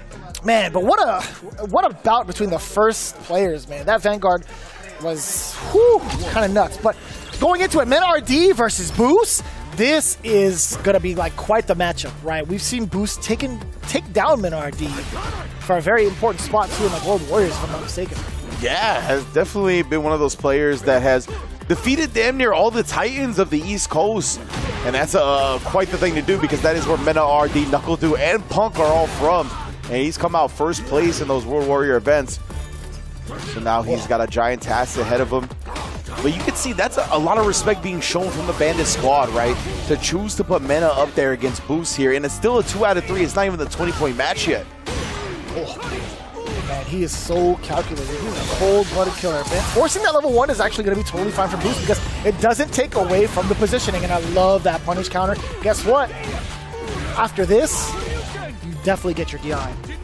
Exactly, yeah. It's going to be pretty much guaranteed here, and that's what he went for. Drive rush cancel, drive rush medium into the DI. That's an unthrowable gap. And if you got no meter to do anything about it. The first time I ever saw Boost, literally every match, he did something I had never seen before. Like the tech he's got with his characters on a different level. I think his overall game sense too, he knew he had to get a little bit of extra chip damage to ensure all of that sequence killed. And that side switch was kind of nuts. MenRD just kind of like passing through as if he were a ghost. Yeah, that's one of those things, right? You can bait out people looking for the DPOS on the drive rush cancels with Blanca by doing the hop through. That's how MenRD started this round, and man, he has not let up yet. But Boost waking up with the stand medium punch. 5-frame normal, he's just calling out his opponent's tendencies with it, the slightly delayed buttons. Yeah, indeed. In the scrubs. I always get reminded of the hospital outfit when it comes to Ken and his color. Yeah, that is fair. Yeah. Got that tin of blue. See if he's going to get surgical on MenRD. I didn't realize it like that. Costume Warners. That's all the hard-working Warners. Straight up. This is a really good costume for Cloud9, by the way. Oh, yeah, that's a good point. It makes a lot of sense. Yeah, Boost is a professional for that one. Yeah. Like, again, showing us something new every day. And again, both of these players trying to parry back and forth here. Nobody can find the perfect version, though. It's going to lead Mena RD into a throw loop. In the corner right there, he tried to bait something out. Instead, drive rush cancel into the overhead. Whoa. Long distance connection right there. Didn't actually punish the backdash. Tough to do so. Looking for a lifeline boost. Does have at least 2 bars to his name. Mena RD has all the life in the world. Hold on, boost. Take it slow. The cash, I should say, from the SA. Off of that to confirm it. Either way, hit or block, I think it's Yeah, most definitely. And it looked like, I like him doing that after baiting out the ODDP from Boost, right? So Boost is definitely less than encouraged to challenge the drive rush cancels with that OSDP now. And that let Mena kind of bully him into the crouch fierce activation. So well done on the conditioning side of things. It truly is the ultimate test for Cloud9 as well as Boost. Boost is getting a couple of words from his teammates as well. But again, I think in a long set, Boost has had the upper hand against Mena RD in a 3 out of 5 scenario, but I think this is one of those moments where the Bandits camp really shines as tacticians as well, like forcing a player like... Actually, no, Mena RD is kind of like forcing this too. I want to say he's had so much time to kind of like reiterate and deliberate over matches against Boost that he's gotten like the upper hand already, or at least has a different outlook on the matchup, so... Oh, man, and he's called out some player habits of Boost nice and early, right? We saw the command grab getting past the fireball. We saw the bait out on the ODDP OS. Put him in the mix right there, and Boost finally finds a successful reversal and a parry as well. Chase him down with the Run Tatsu. Optimal starter here. It is still heavily scaled, but nonetheless. We'll try to cover the level 1 wake up. That was really smart because the Mena would have burned himself out if he went with OD Blanca Ball. Oh, and again, now harassing in the corner. Ken, some of the best corner game in Street Fighter 6. You see him out of the Jinrai right there, catching the button timing again with stand medium punch. Mena uses the level 1, but that's tough here. Tries the sweep gambit. And that's why Boost forced that DI right there, right? He was like, go ahead and respond with level 1. You're still burnt out. You're still in the corner. You still have low life. I'm at advantage. And now you just spin a bar. Yeah, everything's really falling together for Boost, and now in fashion. I was going to say, Mena RD, if he gets this momentum, we might see like shades of the previous game, but Boost not going to let him get out for free. You saw that stand jab to cover the tracks. Mena RD might have been able to jump, try to at least. Exactly, you know, Blanca's always looking for that up air Blanca ball. Not as good as it once was, but nonetheless still a popular option. Oh my goodness, the juggles with level 2 Lightning Beast, bruh. Start up the Blanca chat as well. Oh, tried for that forward fierce. What a parry on wake up. Both of these players slugging it out, stealing turns left and right. Mena RD. Still managing 3 bars to his name. Boost is going to have a very, very strong start if he manages to get the hit. But instead, it's Mena RD taking a paint from Noah's book. Drive rush forward, low forward. Indeed, oh my goodness, just scratching the ankles. And this is tough for Boost. No more safety net. He can't afford a round loss here, excuse me. Knocking on the door just a little bit. Mena RD not going to be shaken up on defense. Now he's playing the game where he wants to trade up, at least with the fireballs. You can see it in his position. You can see it from the normal selection. But it's Boost keeping it real ambiguous as to when he wants to throw out that fireball. Mena's like, you know what? I'm tired of playing these games. I got 2 bars to my name. I also have a drive rush. If I can get this confirmed into the big beast, it might be lights out. Indeed, right, yeah, he's trying to force the issue a little bit more now. His drive rush cut off at the pass this time. Back to the patience from Mena RD. Knows time is on his side, right? Life lead. Beautiful Lightning Beast forced. Again, look at all that drive meter going away from Boost. He finally risked the tap parry and an even better jump back to call out the Blanca ball. I like this a lot here. Going into level 3. Going to get a huge drive gauge advantage because of it. Got the full anime protagonist, by the way. He was like shaking his head and like putting his hand on his shit. He's like, that was pretty good. And Mena here. No more Lightning Beast, but he's tagging him. Trying to fake him out a little bit. Yeah, hopping up and down. What am I going to do? So frustrating seeing that. Ooh. Yeah, Boost, he tried to throw. Mena able to hop to the other side, avoid it. Gets the counter hit. Jinrai confirm. Oh, he held the parry! Oh my goodness, huge mistake right there. He thought a normal was going to be able to follow up. That's what people tend to do, right? Dry rush fireball. They tend to force their offense immediately after the fireball. Boost waited a second, caught Mena holding the parry, and the additional 8 frames of the duration made him pay dearly for that one. And Mena getting some time to talk to his team as well, get composed up for this game-deciding match between himself and Boost. As we get back into it. Hefty amount of words coming in from the Cloud9 camp. I think that was Lex coming in to talk to Boost about the things he did right and to maybe highlight some more of the weaknesses against MinRD. I think he's had a lot of experience too in this matchup and also against the player himself. So we'll see how that plays out right now. MinRD in full control. The back medium to keep Boost in place. Oh, the uppercut is eating a lot of damage. Starting things off with the DI. Double down. He tried to drain all that drive meter, and look at this, right? He would have been burnt out in this sequence if he didn't get hit. What? Yeah, I'm not sure. Things went awry right there for MinRD. Ended up getting thrown out of the corner. We're back to the mid-screen. Yeah, he's trying to bait out something with that drive rush fireball. Catch MinRD checking it. Couldn't tell you what it was, though. What a trade identification from Mena right there. The fireball hurt box being expanded. Easy trade. Wow. Yeah, that's a classic, right? MinRD had actually been utilizing that in the game prior, despite him losing that last game. So something to keep in mind. I love these combos, man. Oh, and nah, bro. How do you still got stuff I ain't seen with Blanca yet? That was disgusting.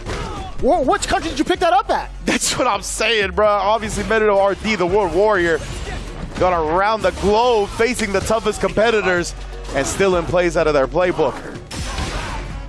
Ugh. I feel dirty just watching that. Yeah, that was ridiculous right here. Boost! Huge opportunity here. He needed to stem the bleeding, buy himself some time, but he still got drive gauge to make up for it. He can be chipped out here while he's in burnout. Oh, Blanca Chan trying to stay aggressive. He's not trying to let Mena get those opportunities. Build his drive meter back. The eyes of the process. Mena not responding with level 1. Boost, he's got to build some bar here or just have the most optimal combo I've seen. Drops it. You are actually insane. You are the biggest brain player and also the most insane one. Dear God. Big brain Boost. Jumped in the aggressive jump-in block into the DP. Boost, and now breaking out the sweep as well. What a call out. Jesus. There we go. Wow, the aggressive moments coming out for him right now, and he's caught MinRD reaching. Those are the type of moments that can get the other player dragged into the mud, get them swinging a little bit more recklessly than they would otherwise. Oh my goodness, your drive gauge assassinated once more. Oh, he knew it was there. He knew that Blanca was in front of him. He was getting his drive gauge beat down. Indeed, Boost, you can see him buffering. You can see him buffering in case the DI happens. Oh, outside of range, immediately punishes the whiff throw. Again, you see the buffer. Has his drive gauge back now. Walks up and throws the overhead attempt. You're good. MinRD goes straight to the level 1. Still, though, not enough damage. Wakes up with the jab. Boost. Not a fear, not an ounce of fear in his heart. Goes with the DI. Knew it was guaranteed. C9 Boost taking down the captain of Bandits, MinRD. This is a different side of Boost that we've never really been exposed to. Wow. He has been in full study mode in preparation for all of these matches. I'm calling him Boost Wayne. Exactly. This guy is definitely the Street Fighter Batman. He is the new age Batman. Boost Wayne, the millionaire when it comes to the big brain IQ decision making. It's incredible. It's incredible. The utility belt has all the answers, fam. Well, what a way to pull out that victory. Like I said, not an ounce of fear in this man's soul. Waking up, pressing buttons in the face of Evo Japan champion, Capcom Cup two-time champion MinRD. Boost letting y'all know it's not just online. He really does this no matter the environment. It's crazy, man. He flung his Boosterang right in front of MinRD's face. He wasn't even ready for the OD uppercut. Oh my God, everything just went so well for Boost, man. Wow. You no longer have your two titans. Your main arsenal in your toolshed, Zen and MinRD. No disrespect to the rest of the camp. I know Caba and Louis Man, very much so, like excellent playmakers in their own right as well. But man, those were easily like one of the two scariest that you could ask for in terms of their accolades thus far in the world. 100%, right? These are the two guys that are qualifying for everything. These are the two guys that are going to EWC for the team. These are all the guys that are traveling around trying to get as many spots possible when it comes to qualifying for Capcom Cup or entering the World Warriors, or always threats to look out for. Those are the two names at the top of this team. Now it's up to the rest of the team, right? The Caba and the Louis man to really dig deep and try to bring this set back. They're going to send Caba up against Noah the Prodigy, it looks like. And I understand, right? You're trying to get Guile out there. You want to tame the wild aggression of Noah, really make him pay for being in Burnout, which he is one to do very often. I get it. I think Louis man, if he didn't get overwhelmed, could honestly do it with the Dawson, but against Noah in an environment like this, I understand putting Caba up to deal with it first. Try to tie up this set for his team. He's going to have a 3 out of 5 set to do it up against Noah the Prodigy. Noah's first set in SFL as well, sat out last week, and now C9 puts him in the anchor position to potentially close out a 40-piece. I want to see what kind of aggressive style Noah's going to bring to the table against one of the biggest walls that we could ever ask for, not only in the Dominican Republic, but also as a presence in the United States over in the West. I will say this, man, this Guile has been such a threat for a lot of the players there. With all the weekly events that they've both been attending to, but Caba, man, that was actually a big misfire against the young man. Yeah, it's really all that work that Caba did in this round, almost nullified, but he's able to still get the life lead a bit after tagging him with that as well. But that's really where I worry for Caba in this set. Oh no, the drive Russian again. He's got the character to really tame Noah, but his play style, it's usually really good, his type of aggression with Guile, because people aren't expecting it, but that's where Noah thrives. I think Caba's got to put the brakes on a little bit more than usual in this set. Pretty close to Burnout, we might see. Oh, I see how the punish counter does it. I mean, you're pretty much locked up. Noah does jump that first one. Bro, good. I swear, if that flash knuckle made the DI whiff, I was going to lose my mind. Yeah, into level 2. Well, I mean, he wouldn't have like into level 2, but he would have built up a level 2. Yeah. I think there would have been another opportunity for Noah to get something crazy. That would have been kind of nuts. But look at this again, the wall that Caba kind of presents against someone like Noah. He's been really, really troublesome thus far. You talked about pumping the brakes, back throw, defensive back throw. I think that was just Noah kind of maybe reacting to whatever it is Caba wants to do. Man! Yeah, he has not stopped. When fighting game players like panic mash throw, it's almost always back throw because they're trying to be defensive at the same time. Nice. Oh, nice job there though, reading the parry attempt. Oh, and there's the flash knuckle dodge on the bazooka knee. Got me tongue twisted. Noah ties it up just like that. And even the frame kill off of the 2 standing jabs to bait out and really kind of like act out that throw. I love that from Noah. Boom, gets the first throw. Driver forward, going to be a dash up. That counter hit could have been everything to start things out for Noah, but he knows it. He's chilling.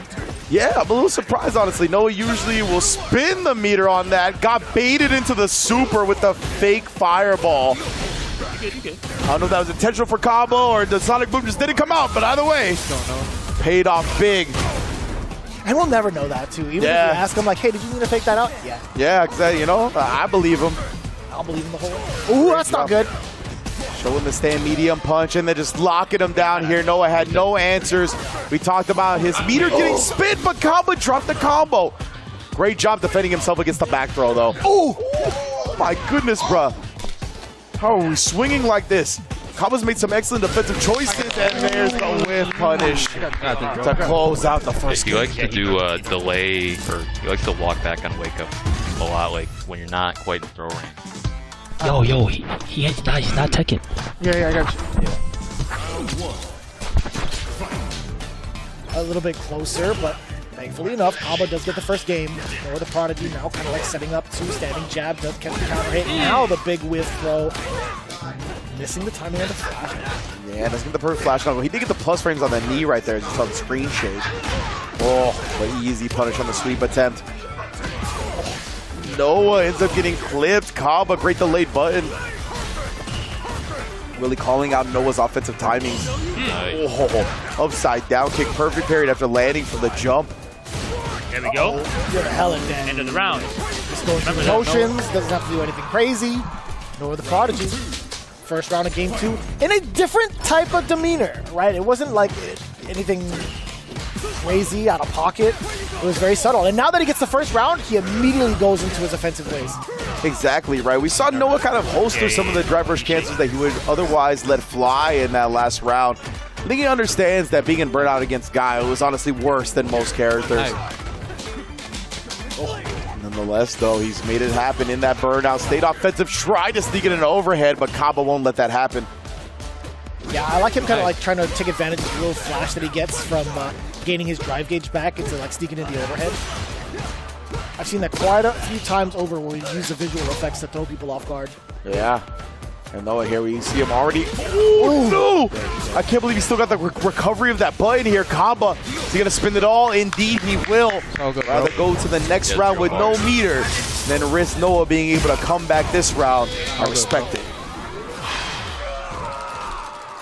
3 bars to Noah's name. Not going to be sweating one bit. Let's see if he decides to go aggressive yet again. Yeah, trying to look for his opportunity to drive rush in. He finds it there and then snipes Caba's button, but that's another perfect flash knuckle we see missed. I'm quite used to seeing Noah kind of like drop these back to back, really. Yeah, rarely do you ever see him miss a flash knuckle. They have 2 in this one set already in 2 games. Very rare. What do you do now, Noah? What do you do now? You have the life deficit on you. You have a little bit of that drive gauge left for at least one more cancel. He's going to be driving by a little bit with the driver forward. Does it again! But Caba, with the reactions, he's like, you know what? You could come to me. Yeah. If I'm charging down back, yeah, you could easily try to do that. If I see green, I'm going in. Precisely right. All that he needed when he has the charge, just do up into a button. One of the easier things to react to stuff with. And right there, Caba on full display, not letting Noah do anything for free. You do have an opportunity to get that tiebreaker going if Caba manages to seal the deal with a 3-0 victory, with a 3 in general. He's looking pretty damn strong with 2 under his name, but Noah the Prodigy, there is a moment of rebuttal. We can see this moment of him bringing it back in a 3 out of 5 scenario. He's done so before, but can he do it against someone like Caba? Exactly, that's 2 games of intel, right? The drive rush on in. Yeah, I like that, protecting his drive meter. Even if they're not perfect parries, but the whiff going to be dearly paid for here. Oh! Damn, that was far! For real, the upside down kick. Oh, a nice job, Caba, recognizing he's still in range to get the punish. Level 1 as well. Really optimal as hell, air to air, float back as well to keep Noah locked down, in the corner.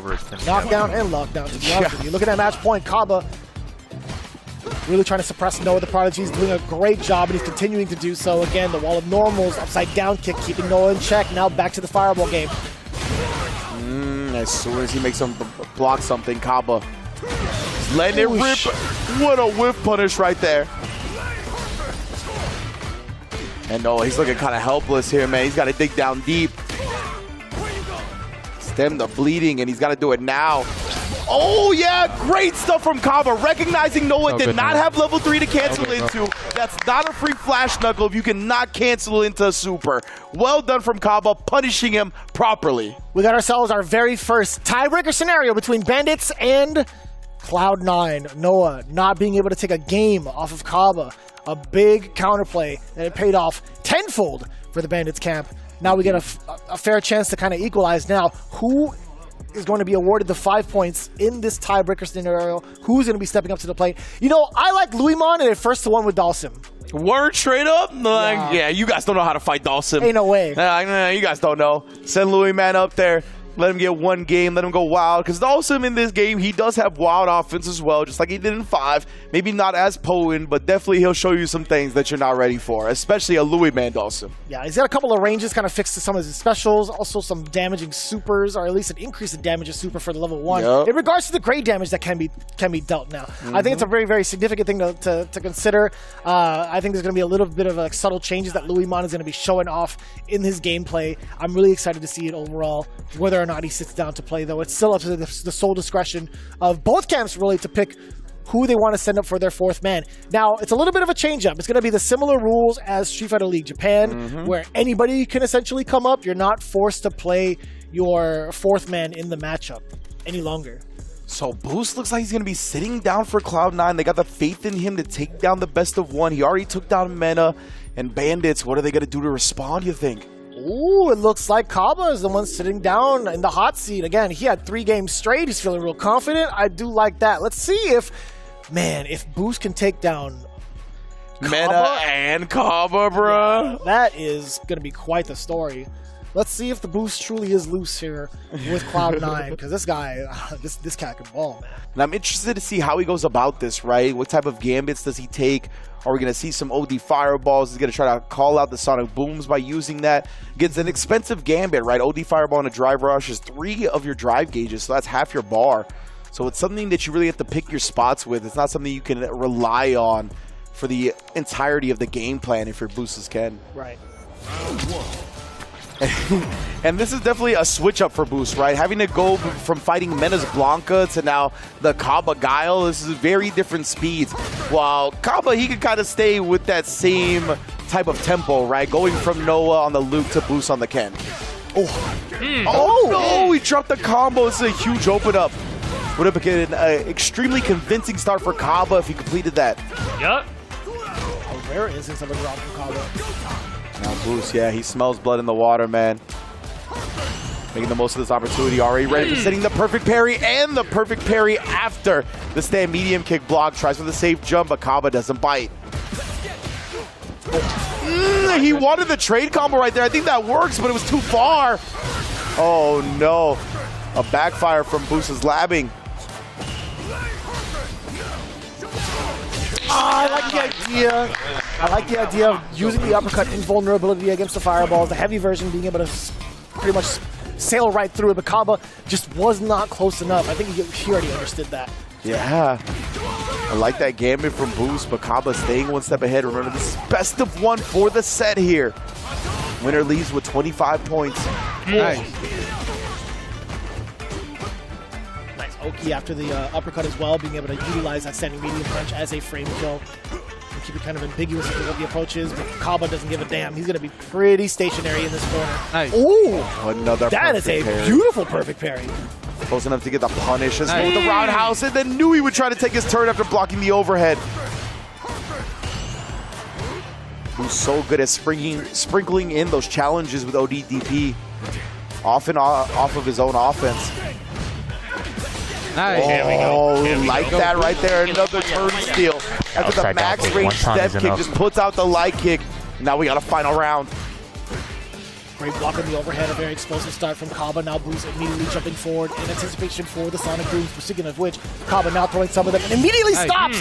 It's been a really back and forth adaptation between the two. Boost does get the perfect parry into the enhanced Tatsu, by the way, for the punish counter. We get possible throw loops here, and he waits for it! Oh, he did punishes the backdash. Beautiful call out that time, but 2+ on the safe jump, fam.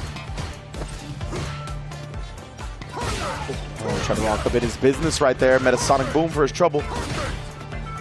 Who's here? He's got 3 bars. I wonder if he's trying to get into range here. Perhaps respond to one of these fireballs with a run DP, with a super.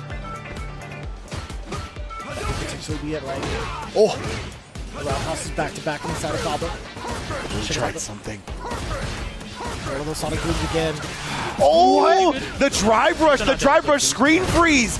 It definitely messed up what Boost wanted to do to the fireball, whether it was parry, whether it was DP. His input got eaten. He can't parry for free anymore. Or at least try to attempt to parry. Yeah, there it is. Oh, he tried the parry and unfortunately wasn't properly timed. Caba takes it over Boost to come back and put the team on his back to take it for Bandits. That was truly some assassin mentality. That was actually pretty good. Great way to kind of identify some of the strengths that Boost has. It's like, you know what? Let me see if he knows what to do against this specific tech. That's something that he's kind of highlighted a long while ago in like year 1 of Street Fighter 6. And him seeing him pull out the woodwork, pull out that exact tactic in this part of the game is perfect for a first to one. That was actually brilliant from the side of Caba, utilizing some of the game mechanics against him like that. So super smart, because Boost was pretty clean with the perfect parries and Sonic Boom, right? We saw it even in the corner.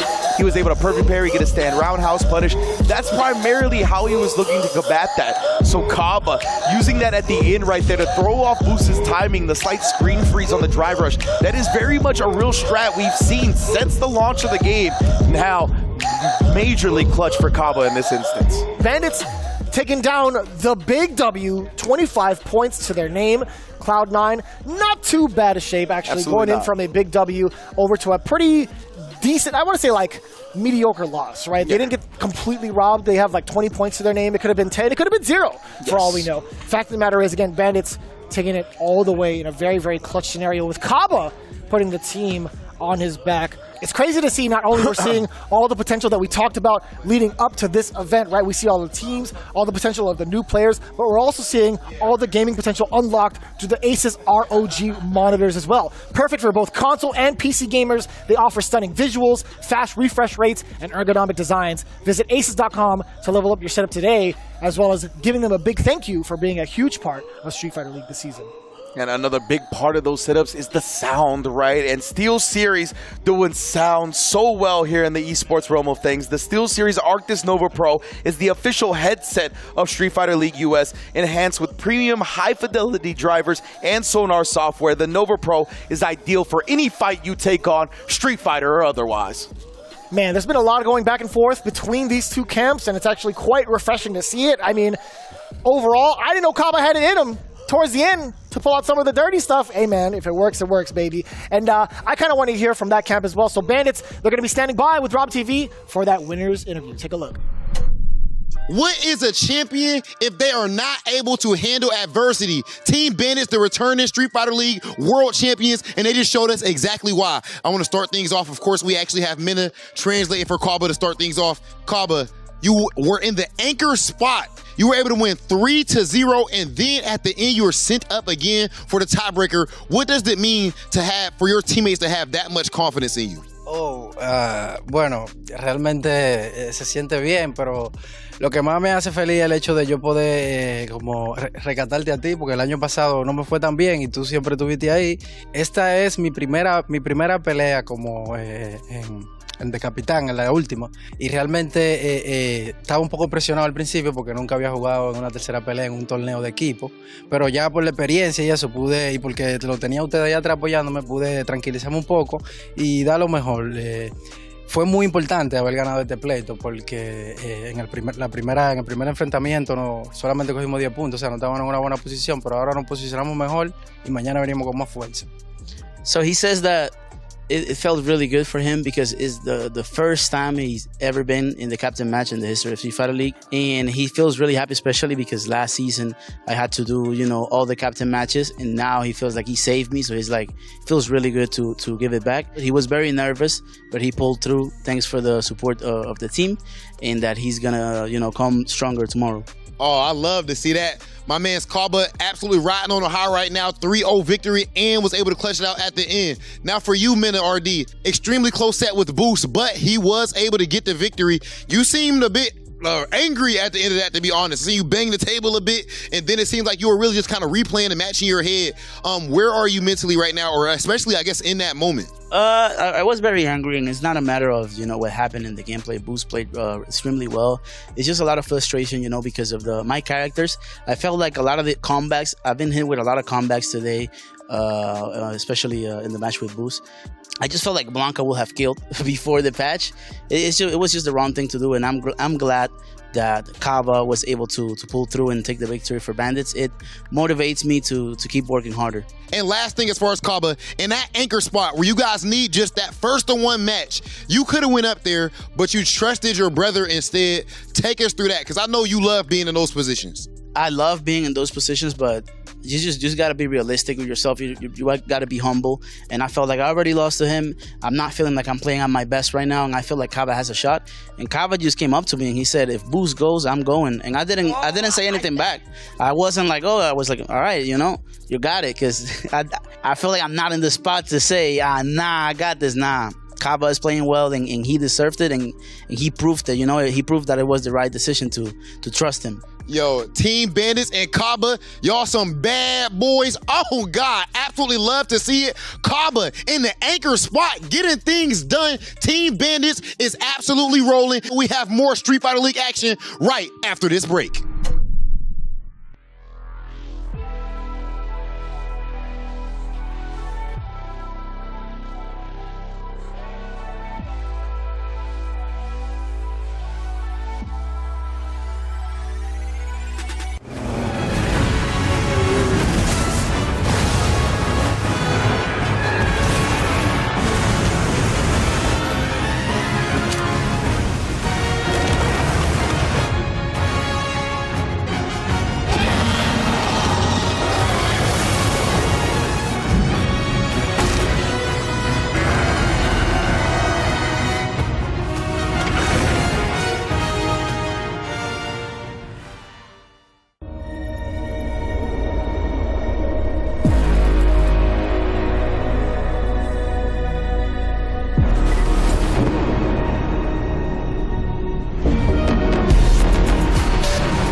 Yeah,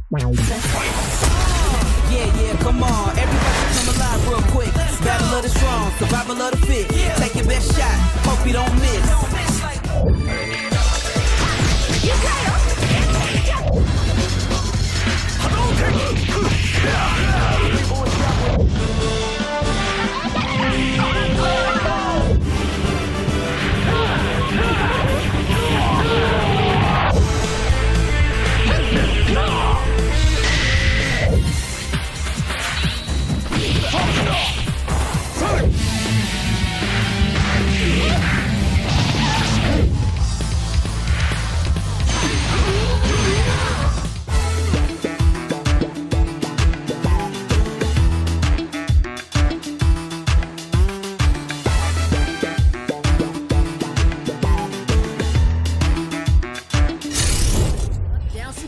I ain't never scared, never quitting is the motto.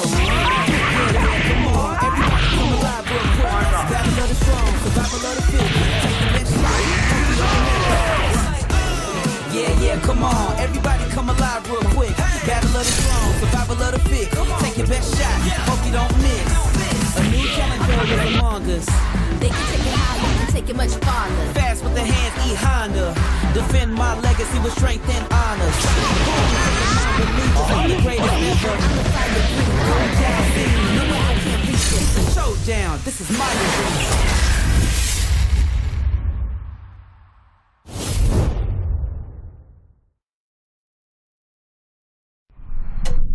Beautiful sets already today when we got FlyQuest going up against Shopify Rebellion. We had Bandits versus C9.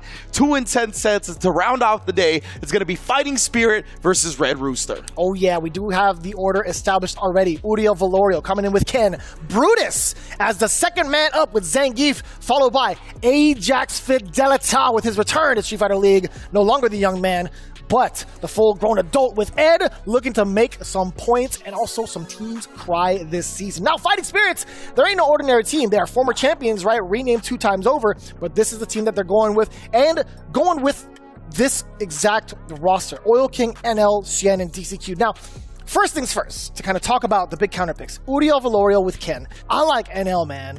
I like NL going up against any of the Shotos with his current Akuma. I think he's shown that prowess in both of the offline events that have happened thus far.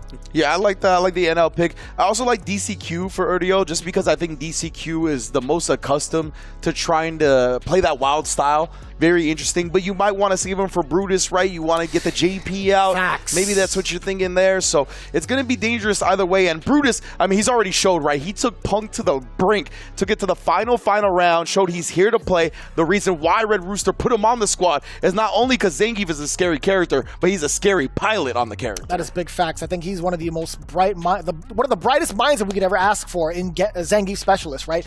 One thing that I will say that I don't know if you agree with me on this one.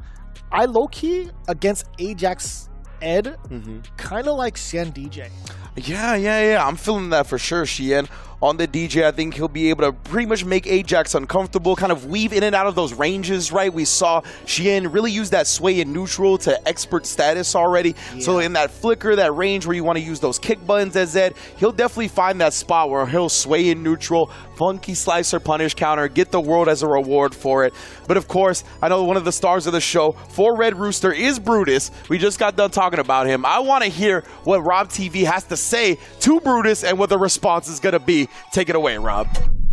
It is very rare that you run into one of the greatest FGC Twitter accounts of all time, actually in person, and of course you're a godlike player as well. My man's Brutus. What's up, bro? What's good, Rob? How you doing, brother? It's your first time on Street Fighter League. Yeah, it is. I went to give you one of these. You hit me one of those, but it's the nah. You know what I'm saying? Barriers. Barriers.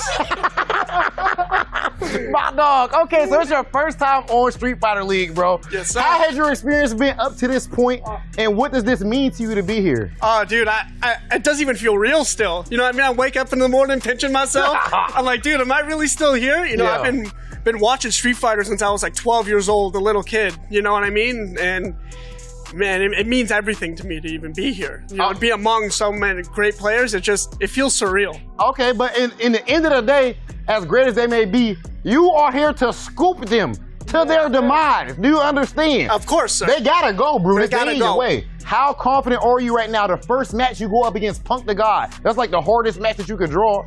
Yeah. I ain't gonna lie, you played godlike. How was that match for you? I think it's a good beginner match because, you know, it really helped me get all my nerves out of the way. You know what I mean? It's Punk, that's the Evo champion. Yeah. And you know, it's my first time playing on a Street Fighter League, so you get double whammied. You know what I mean? Like, you deal with a lot. Okay, so, and they specifically put you in an anchor spot as well. Some people might have thought you were going to be really mainly doing the first to one matches. Might that be something that you are consistently doing, playing in this anchor spot? Are you comfortable in that clutch role? I'm comfortable in that clutch position. You know, and I have to make those clutch decisions playing Zangief in every tournament that I enter. So if my team makes me a clutch decision, I'm brave enough to make that clutch decision. This is the first time that we have had a Canadian on Street Fighter League. Of course, we have you and we have Safe as well, right? So what I have to ask you is, what does it mean to you to be representing Canada here? Because I know you guys have wanted to get on Street Fighter League so long. Oh, it means everything to me, man. Like, the Canadian team back home, I owe those guys so much. You know, I carry the pride of the Canadian FGC on me. I hope I put on a good show for them, you know?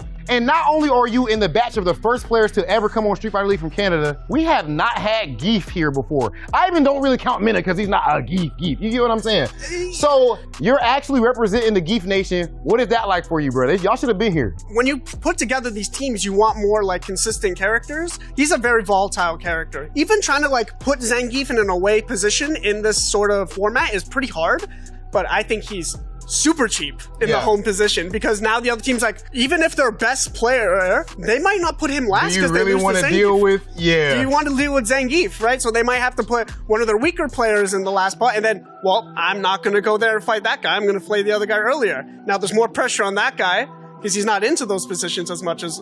You know what I mean? Yes, sir. Yes, sir. I'll tell you what, Brutus, I absolutely am loving your energy right now. I think that you are more than ready for this season of Street Fighter League, and I cannot wait to see the rest of your matches.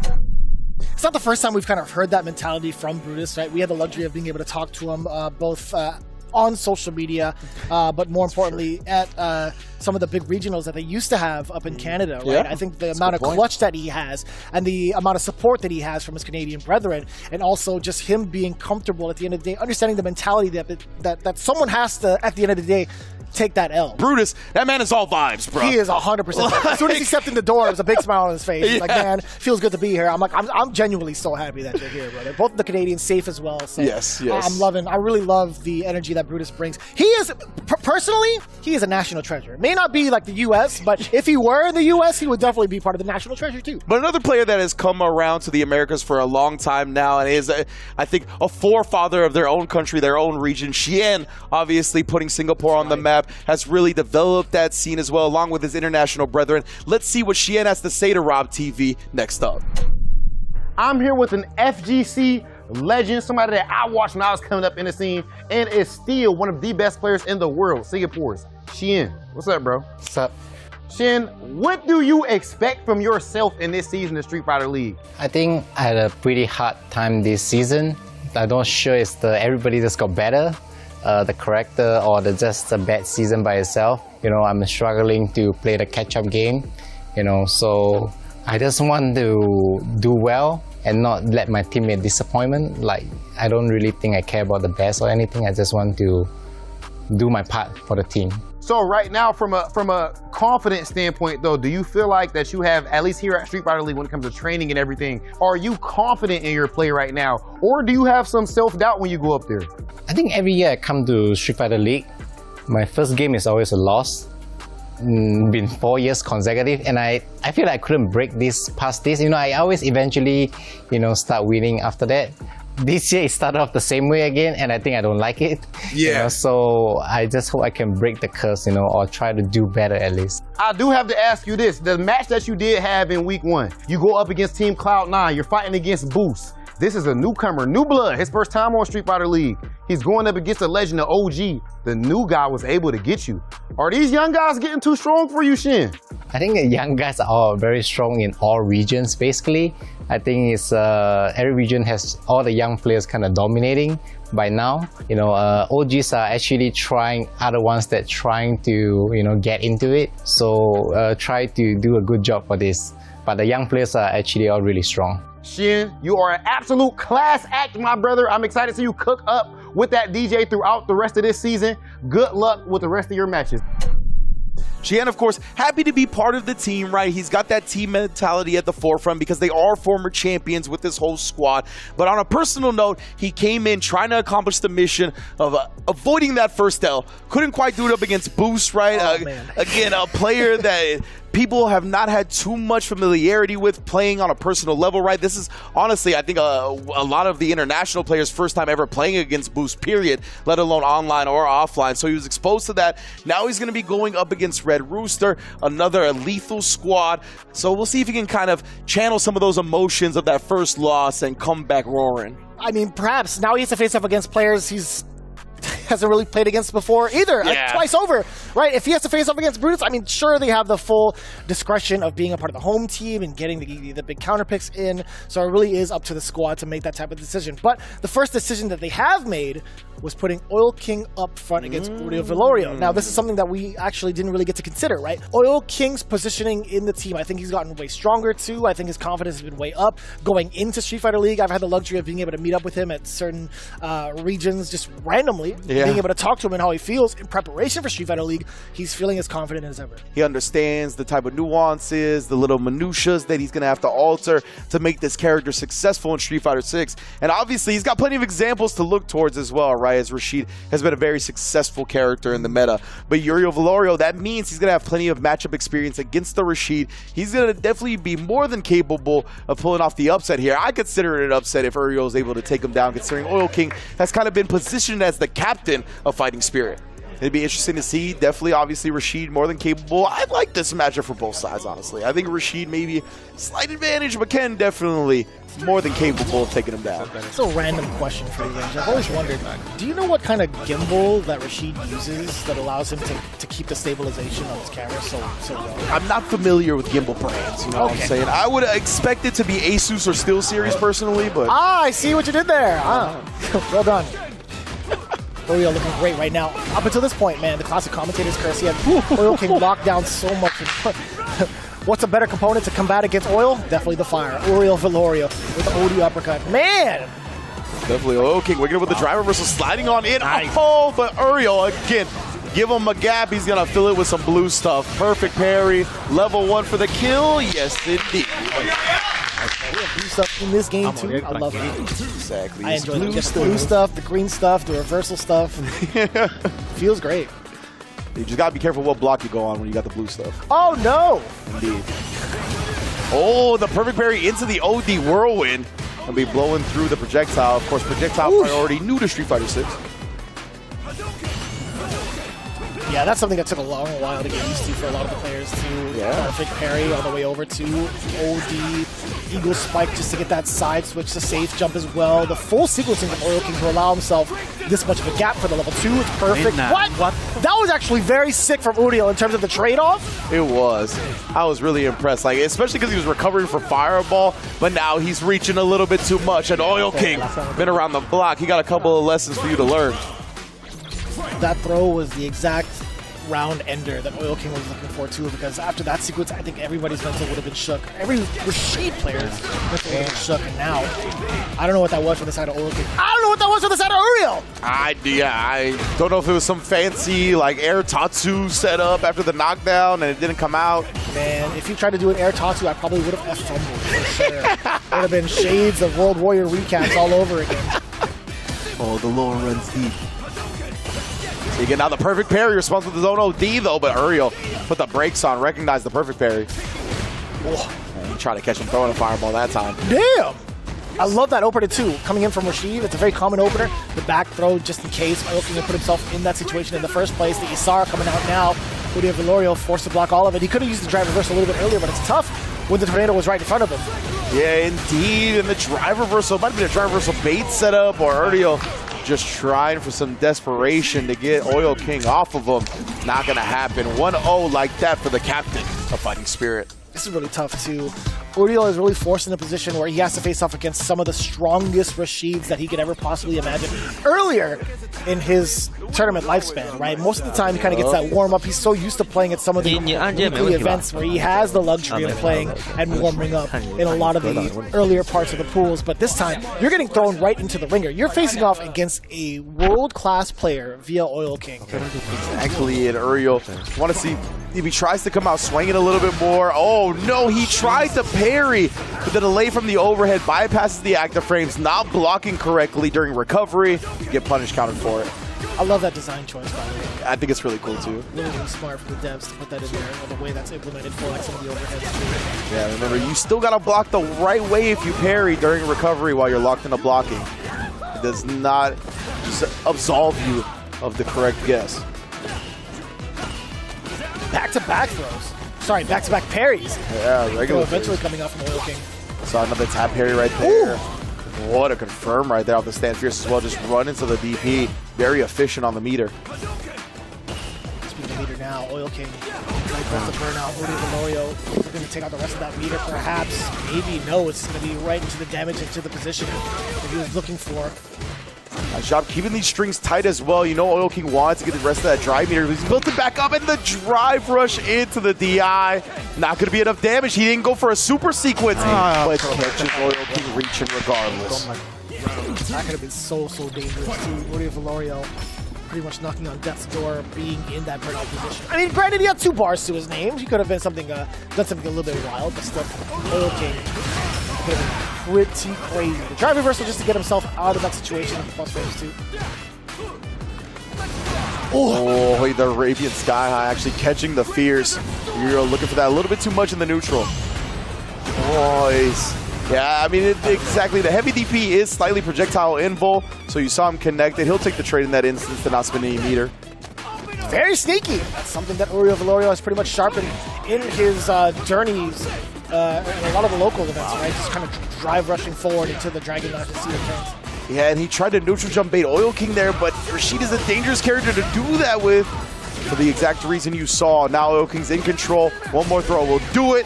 Puts himself on set point. And that throw is a big meter build. It's a nice chunk before this next round where he approaches he saw. Oh, that was just wrong. Yeah. Uriel just ducked at the last second. Oh, rather no. unfortunate too. The safe jump is there. Taking for the throw. And I like that kind of like teasing the idea that might have gone for the level 2, but Uriel actually just threw out a fireball, so he's just fine. Yeah, and remember Oil King, he's been representing this drive rush crouch light kick too, so maybe that's what Uriel was thinking about. Got tagged with the overhead during it. No way. Word? Oh my God. Just level 3 anti-air on the jump over? Uriel gonna make him pay dearly here. Damn, that's hella damage. Yeah, you gotta keep your strings tight, man. Yeah, and I think Oil King realized that it was going to be burnout either way around. I think Uriel was going for a burnout block string right there, so he just gives it to him via DP. Opened up. That was a counter hit. I think he might have tried to do that earlier. No way! Oh, yeah, he'd been abusing the Dragon Lash, but no, tried to throw after. Still anybody's game here. Oil King gets the drive meter back. Oh, driver versus the Jinrai, super smart. Wobbling air to air. Uriel, nice, cool, calm, composed, tying up the set. That was actually mad awkward too. You see the Spider-Man off the wall, like, look what I can do. And then Uriel was like, no, I've seen this before. Yeah. Jump medium punch. You thought it was over? Oil King tried to do something that would make Uriel panic, right? Great composure in that instance. I wonder if he still could have done like a regular jump. I think so. That would have been kind of like awkward input-wise. Oh, a rebuttal against the fireball, gets the side switch. Yeah, he tried to wind up with something right there, but Uriel, he's staying so persistent. The active defense is letting it be known. He held it. He was a believer. Yeah, no. You ain't give us nothing to believe in, Rashid. Ken, 1 round away. Again, we talked about some of the journeys that these guys have had. They've fought a plethora of different players all over the world, but how often does Oil King get to face off against Uriel Valoro? Great check also on the drive rush. Yeah, that was a dope buffer. And the OD Tatsu behind the tried to poke out. The spacing from Oil King was super on point, though the jab didn't have enough range. Oh, like the OD Whirlwind cutting Uriel off the pass. Oh! Straight thrown at the dash attempt. And what timing on the parry. Actually, the Tornado did get there in time. Avoided the throw because of it. Oh, it's mad scary. Oh, what jab anti-air works out. Brother. Oh, that was just such a raw He caught the backdash. He caught the backdash. You just got to clean it up, and he does. Uriel going to be able to take this 2-1 for Team Red Rooster. That's how we bounced back in the set. It was looking so in favor of Oil King for a good amount of it up until this very, very last game, I think. Uriel Valoro really changing up the pace and also understanding when Oil King wants to get antsy. Yeah, most definitely. We saw it time and time again, right? Uriel able to cut him off, whether it be with the crouch medium punch. We saw good fireball usage. Just in general, he never let Oil King get comfortable, get into these primary spots where he wanted to start developing his game. And Uriel had some clutch conversions as well in these big moments to make the most out of the hits he did get. So that sets us up nicely with Red Rooster getting their first game under their belt against Fighting Spirits. And again, it's really intimidating to see this team because, again, they have been the powerhouse from Street Fighter Leagues before. It's also been a team that has pretty much stayed the same. Only the slight changes came through with, obviously, a new game, but also some of the characters that have come out over the course of the DLC. Yeah. But as it stands right now, again, Uriel Valoro pretty much unshaken, pretty much undisturbed towards whatever it is that Oil King wanted to do. Moving into the next set, though, Brutus versus NL. Where else would you catch this kind of action? Wow, NL sitting down, and again, yeah, right. It's so cool to see these international clashes here for Street Fighter League Offline, right? Brutus from Canada coming down, the first Canadian along with Safe to be a part of Street Fighter League, getting some of this wild international experience against World Warriors like NL, right? Who have traveled for years and years now all across the globe to sharpen their skills. Now they get a new brand of fighter, of a game player with Brutus and Safe in the building. Of course, Brutus being part of Red Rooster, and we're going to see him up against NL right now. NL, I imagine, plays the Akuma, but man, is that scary to go up against Brutus' Zangief, bruh. You die so fast. I wouldn't put up the Luke. All right, we're getting into it. Brutus on the screen, going up against NL on the Akuma. Yeah. If I were to remember anything, it's the facial expressions, and I think up is what makes the character smile. We're going to see if NL is going to be holding up a lot this set, or if Brutus is going to be the one smiling about it. Oh, wow. Dashed in throw, and Brutus, he tried to react parry to the animation, but they not realizing that throw was coming next. God, he gets so much mileage out of the sweeps. He do. One of the best sweep users in the business is Brutus. This man is antsy. How many times does he opt to use movement as a defensive choice? I think 2 to 3 times over. Yeah. Brutus has got like 2 out of those 3 attempts. Oh, dear Lord. Wow, I can't believe that anti-air was just short. In the reward, NL got for it, even charging up the fireball, but Brutus will take the drive meter. He's like, thanks for it. Staying in the green. Oh, he's building meter in the process, but the knee was too short. Again, I'm not sure if that was a result of the most recent change or not. I know it had some nerfs to the sway aspect of it as the hurt box, but I don't know about the hitbox aspect. I would imagine he kind of used that as a setup to get himself into SPD range. Most likely you're correct, I think. Oh. They trade off too, and NL 100% ready for it. And I like this usage of the level 3. That burnout is going to be pretty much there, if I'm not mistaken. Yeah. Just about there. The damage on top of it too. Brutus not going to really have a great time trying to escape, at least trying to utilize a level 2. The trade combo again in favor of NL. Back-to-back trade combos in pure destructive form. Game 1 for NL, no remorse. No losses. I love that from NL right there. Playing the first, just like I said, he's very active. Like he got you with 2 trade frame traps at some point. Whenever you do a perfect parry, try jumping sometimes because he has a heavy fireball game right now. Yeah, the JB got him with that too. Like after a perfect parry, he got him with that. You were winning with the standing heavy punch too. The moment you use the hop kick, you started losing. A little bit of a head shake there from NL. He's like, bruh, I gotta look at this jolly giant.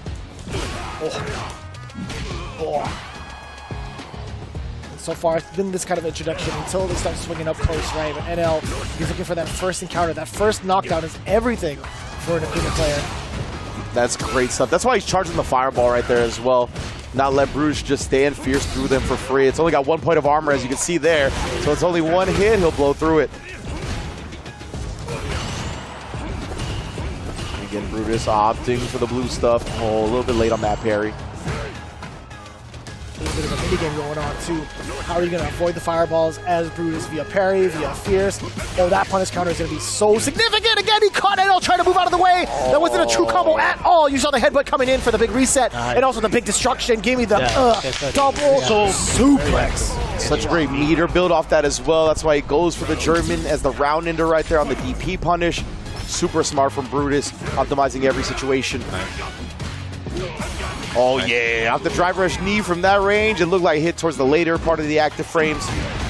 Oh, Demon Raid, we out. It's a punish and a half too. Right now it's Tatsu, a little bit of the frame kills, getting the throw, gets to move on in there. The overhead does connect. Drive rush addition as well. Level 3 could have been a factor, but NL is feeling pretty confident. He's looking to save his meter, forward throw, and overhead will kill. Oh, and Brutus trying for the regular throw right there. Honestly, if a throw connected, then Akuma was in range to die from CA. So, you know, don't blame him for going for it. Makes a lot of sense to me. Would have had the corner as well if he got the back throw off. The sweep. Brutus has been representing a lot of stand fierce, right? It is vulnerable to lows. So maybe NL was looking for something like that as well with the sweep usage. And now we've seen that exact reset moment where Brutus tried to go in for the headbutt. NL opted not to move. I'd imagine if Brutus gets that opening again, do you think an SPD is going to come out or he's going to go straight for the headbutt again? I think the SPD is coming out the next time. Honestly, tries to parry up the Demon Raid follow-up. The overhead again. NL goes back to that well, coming up with a bucket of water and a W. 2-0 over Brutus like that. NL, 2 games.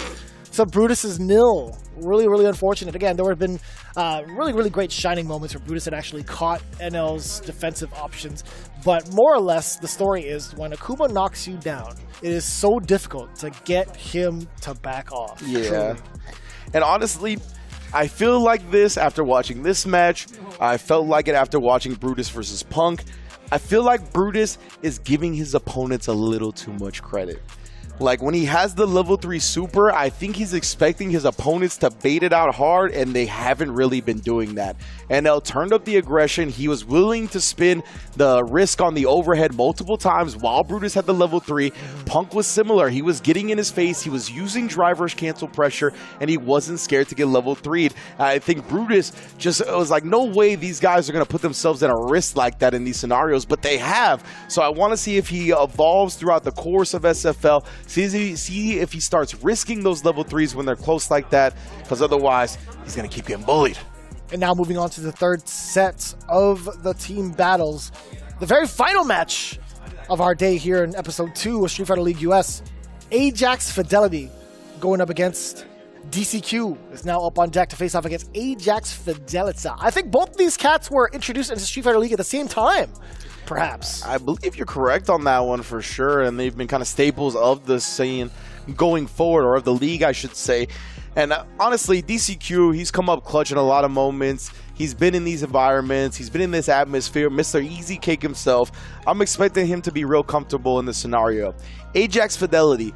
He's been around the block a few years now, right? He's kind of achieving that veteran status. I'm looking for him to make a big leap in this SFL. Mono brought you back, right? As part of the Puerto Rican squad, as part of the Puerto Rican pride. It's time for him to step up and become a tier 1 player himself. Let's get into it. Ajax versus DCQ for the set.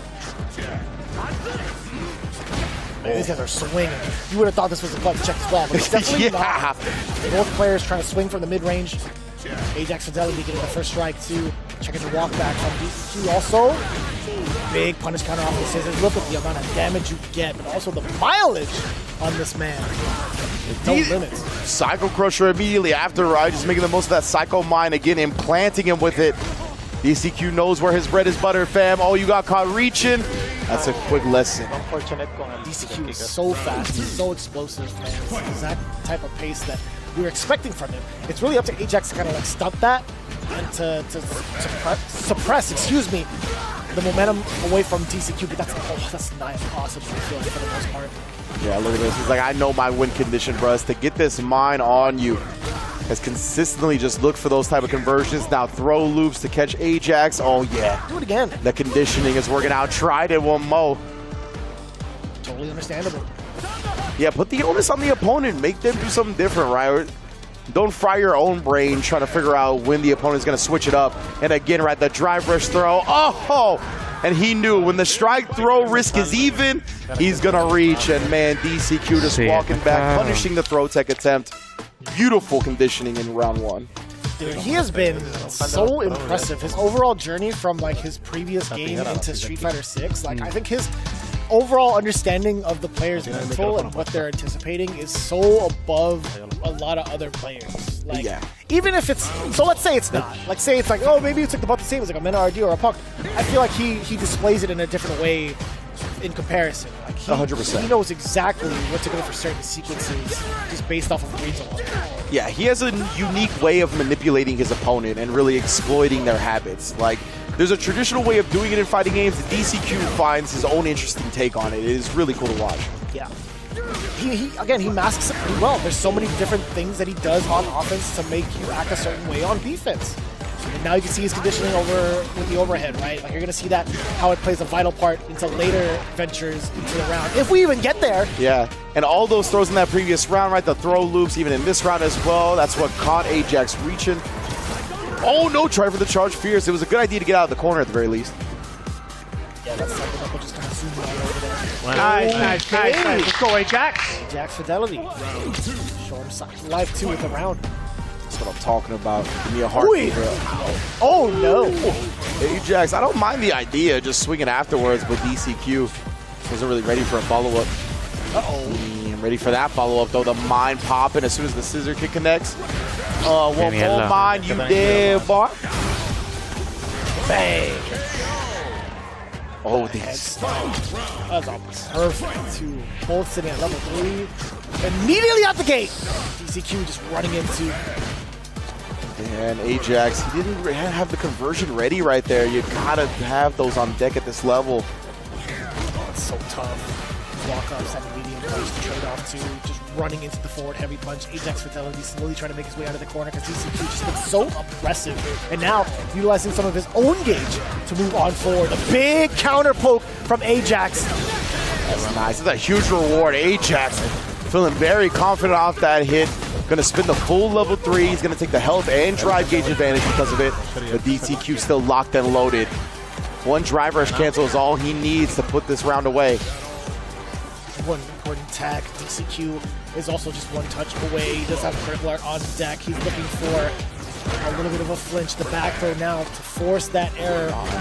He can do it again if he wants to. He's identified. Oh my, what a throw bait! DCQ luring Ajax Fidelity into the exact trap he wanted to implement. Was that jump in normal and then immediate OD head stomp? I think he walked forward like a tiny bit, like a frame or two, and then did OD head stomp, but yes, it was very quick. Like, he put you in a position where you had to guess, and he was like, I know what you gonna guess, bro. Just like the first game, right? Once you get to the point where the throw and strike are even in terms of consequence, that's when people start taking the most. And I think he put himself in a really great position too because it was OD version of the head stomp. So either way, he wasn't really going to be losing that battle, hit or block. Yeah, exactly right. He's still plus anyways. Even if Ajax didn't reach in that instance, that's super smart layered offense from DCQ. Such a cool way to shut that down. Ooh, you see a little micro walk back again. So smooth with it too, man. Yeah, he's hyperware. He's so confident, man. You can really just feel confidence oozing off of his play. Every time you see this dude pick up the sticks. He's one of the most hardworking individuals that we don't really get to highlight as often.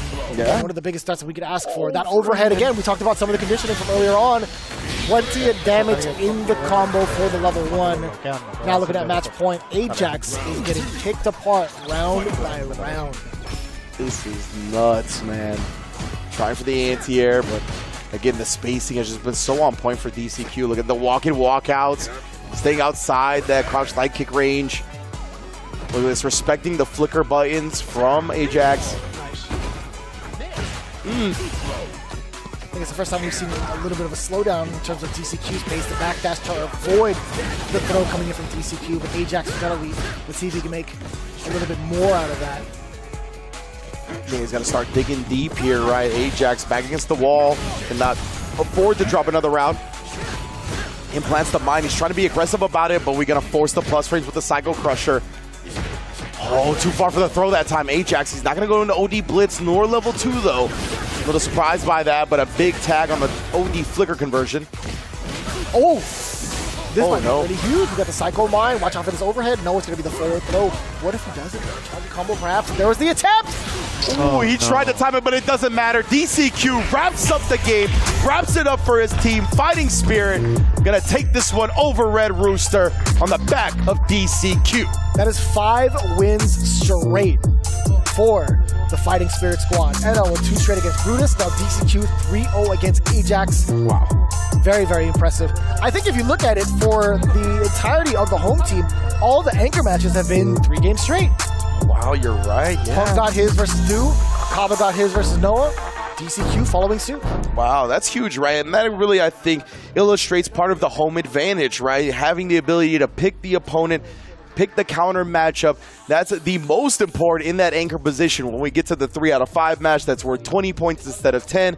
And man, did the anchor positions today come through more than you could have asked for. Truly, man. As much as I am a fan of Ajax Fidelity, we're really starting to see DCQ sort of step it up, right? Not only just on an international scale, but also bringing the heat over to SFL. You start to really see how much he's leveled up his game. And you too can also level up your game with the Asus ROG monitors that these guys are using throughout the season. It's designed for both console and PC gamers, with the Asus ROG offering various panel types, including stunning OLED displays at the highest refresh rates possible. Visit asus.com to elevate your experience today. And if you know DCQ, you know this man as Mr. Easy Cake.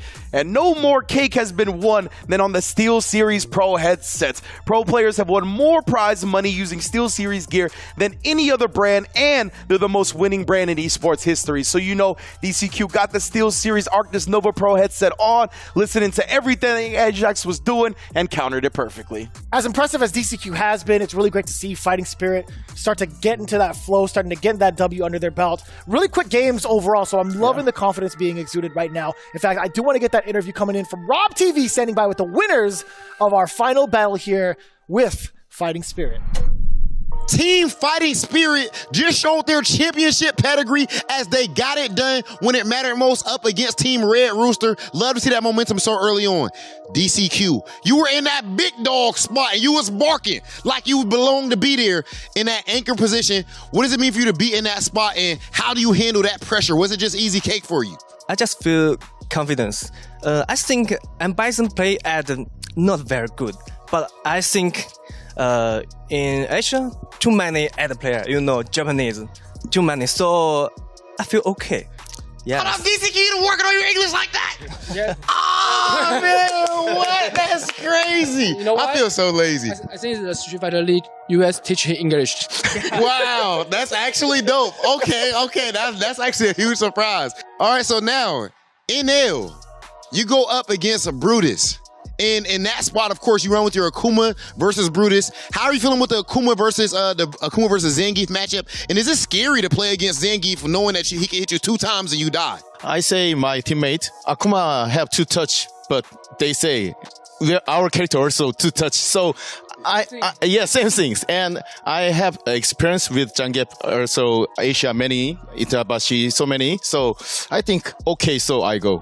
As you can see, they did not come here to play, as they are trying to get their 2nd Street Fighter League US Championship. These guys are absolutely on fire. We have more Street Fighter League action for you right after this break.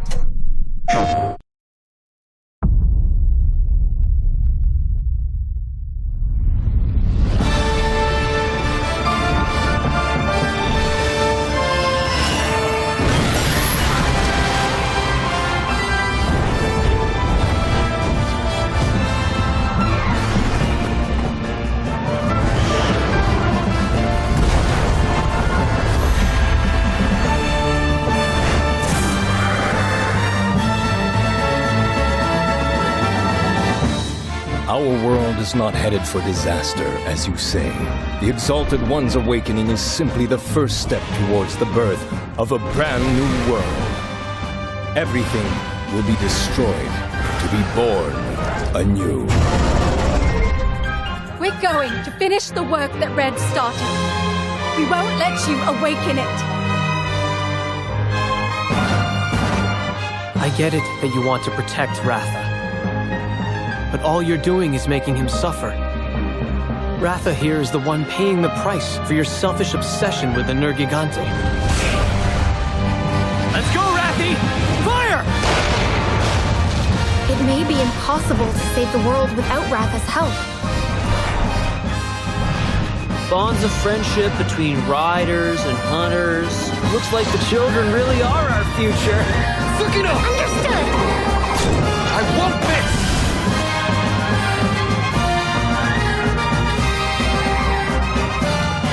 Time to put our kinship to the test! This is where it all ends.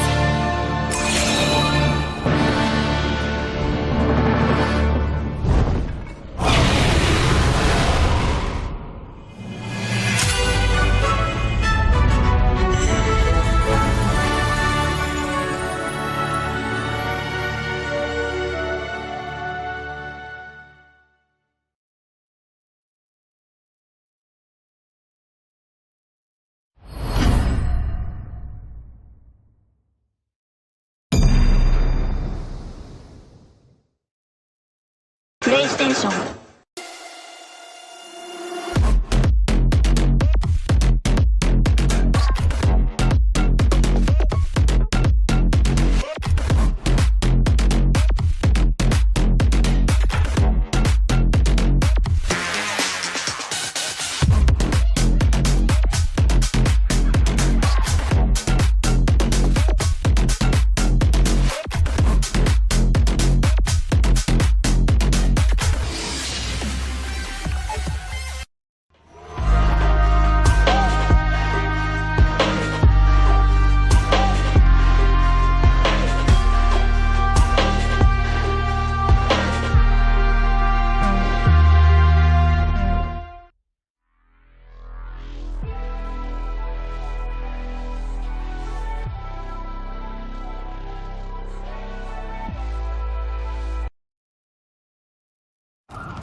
Day 2 pretty much under wraps as we have our first 40 bomber, FlyQuest, taking it down over Shopify Rebellion. Bandits actually making it quite close. I thought it was going to go in ways of Cloud9, but boy, were we surprised. And of course, we saw the conclusion between Fighting Spirit and Red Rooster. RobTV, I know you had a lot to talk about with the players, and you've been holding back a lot, but tell me, how are you feeling about this week's matches? Man, first and foremost, Caba!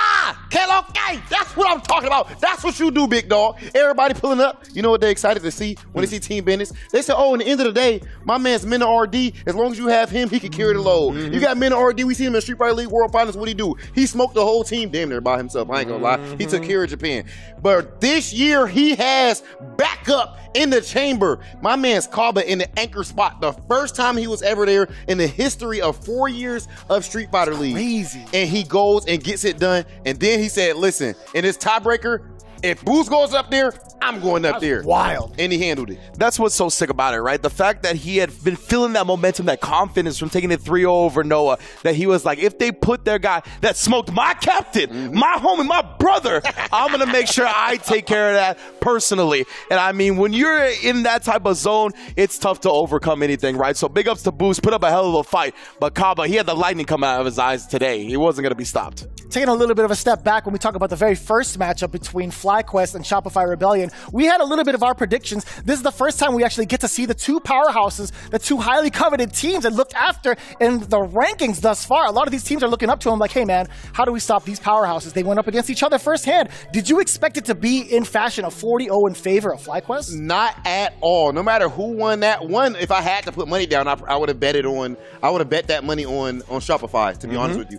But not just that. No dual Kevin in the lineup. No dual Kevin was pretty surprising for me. I do think that the strongest two players there are, of course, NuckleDu and dual Kevin. But how about that anchor match? Punk versus NuckleDu. And we could see Punk winning that. I mean, I think Punk actually has a winning record. But to win it 3-0, Punk himself said he was worried about the Cammy mirror. Yeah. He was able to win that as well. Yeah. FlyQuest is looking absolutely insane.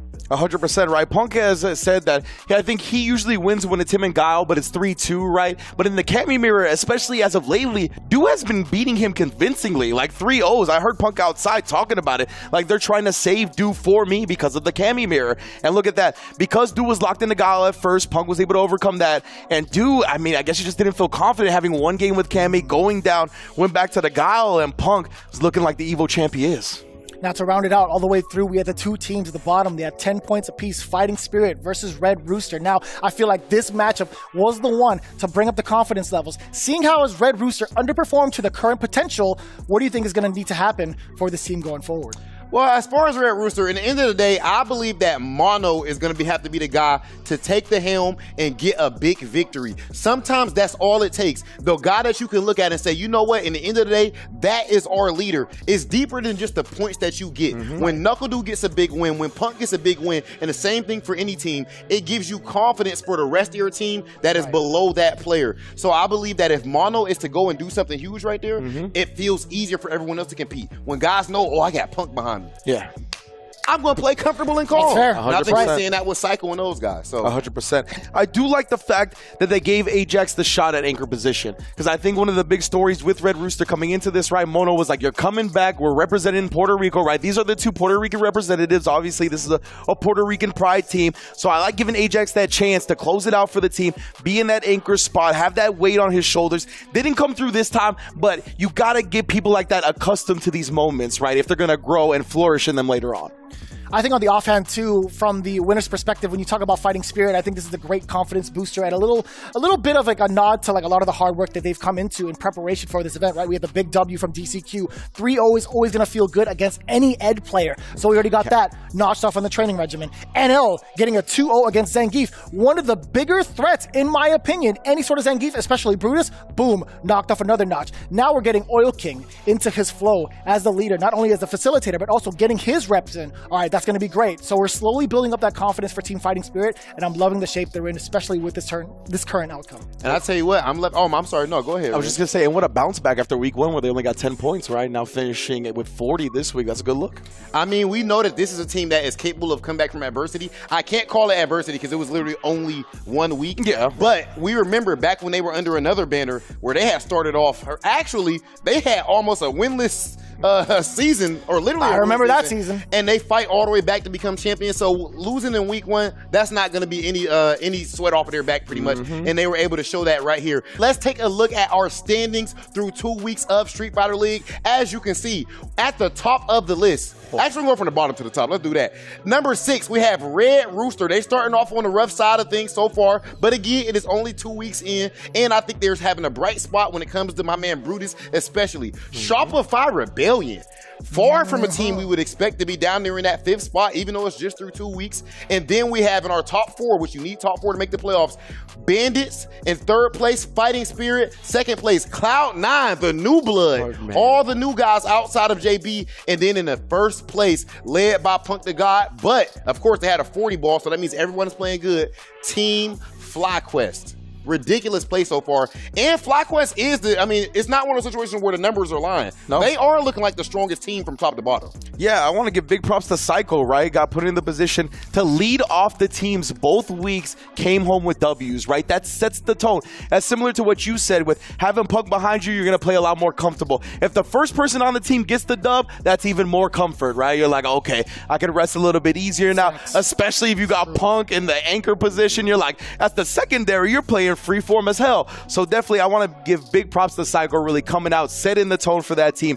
And he understands the mission he's trying to accomplish. He's trying to level up. He's like, I've been doing this for 14 years. It's about time I become a tier 1 player. And he's showing that off. I gotta say, man, Punk's gotta be feeling really, really confident going into it with so many killers on his team. Shine just waiting in the rafters, like he's gonna be coming down with a baseball bat like Sting. Eventually, he's gonna come down and get some points for himself as well. I'm loving the way the synergy is and the energy is for Team FlyQuest going forward. So, and of course, with the conclusion of SFL Week 2, right, the Street Fighter action don't stop. Just because the Street Fighter League is over this week, the US edition, we still got Street Fighter League Japan, we got Street Fighter League Europe starting up in November, and of course, this weekend we got a World Warrior recap show on the 27th. The week following that, we got the super premiere of Japan, where 2 qualifiers are going to Capcom Cup on November 2nd and 3rd. Following that, one of the most electrifying places to hold any competition, any esport, but especially Street Fighter, Blink Respawn in Santo Domingo, Dominican Republic. What? I'm telling you, it's different out there. November 8th through the 10th, you are not going to want to miss that. And if you can, please head out there yourself. It's not going to be any type of thing you want to miss in person. And then, of course, SFL Finals for US going to be in January, live, offline for the top 4 teams. That's another thing you best be glued to the screen for. Now, before we talk to the guests at home to let them know what's coming up in the weeks of Street Fighter League, I got to say, first and foremost, that energy, always very much so welcome. Rynge, I appreciate you coming through for the first couple of episodes as our very, very special guest. Looking forward to seeing you back on the mic anytime, anywhere, really any place. So again, thank you for blessing us with your presence here at Street Fighter League. Thanks for having me, man. Y'all know I rock with y'all too. Anytime, any place, whatever it may be. Come on, bro. Fighting games and beyond. These two are brothers as far as I'm concerned. So I feel very privileged to get to kick off this SFL season, of course. It's been a hell of a show for these first 2 weeks as well, man. And I know that hellacious action ain't stopping anytime soon. Rynge, I could not have said it better myself. That is only 2 weeks of Street Fighter League, and week number 3 is something you do not want to miss. We have Bandits going against Red Rooster, the returning champs going up against Red Rooster, and then we have Cloud9, the new blood, who is currently in 2nd place, facing off with Shopify Rebellion. And last but not least, we have Team FlyQuest, the top dogs in Street Fighter League right now, going against Fighting Spirit, who are fresh off of a huge win with DCQ. We have the best players in the world here. We have the strongest talent. I'm all right myself. I'm really talking about these guys. And you do not want to miss what we have coming up next. Street Fighter League US coming at you next week. Be there. Getting big risk to let JB back in it, and the hell attack again. The snipe out of the sky as soon as JB take to the air. Oh, tries to bait it out at least. Oh, that was mad far. Indeed it was, all back to back. This much of a gap for the level 2 is perfect. What? That was actually very sick from Udio in terms of the trade-off. It was. I was really impressed, like especially because he was recovering for Fireball, but now he's reaching a little bit too much. And no, he's looking kind of helpless here, man. He's got to dig down deep. Stem the bleeding, and he's got to do it now. Oh, yeah, great stuff from Caba. Recognizing Noah did not have level 3 to cancel into. Charge ready. Couple of throws as well. We're evening up the life deficit until that happens. Oh, yeah. Level 1 here still alive. Not. DCQ knows where his bread is buttered, fam. Oh, you got caught reaching.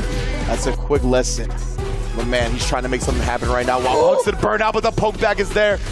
Caught the walk away, though. Knew what Punk was going to be looking for.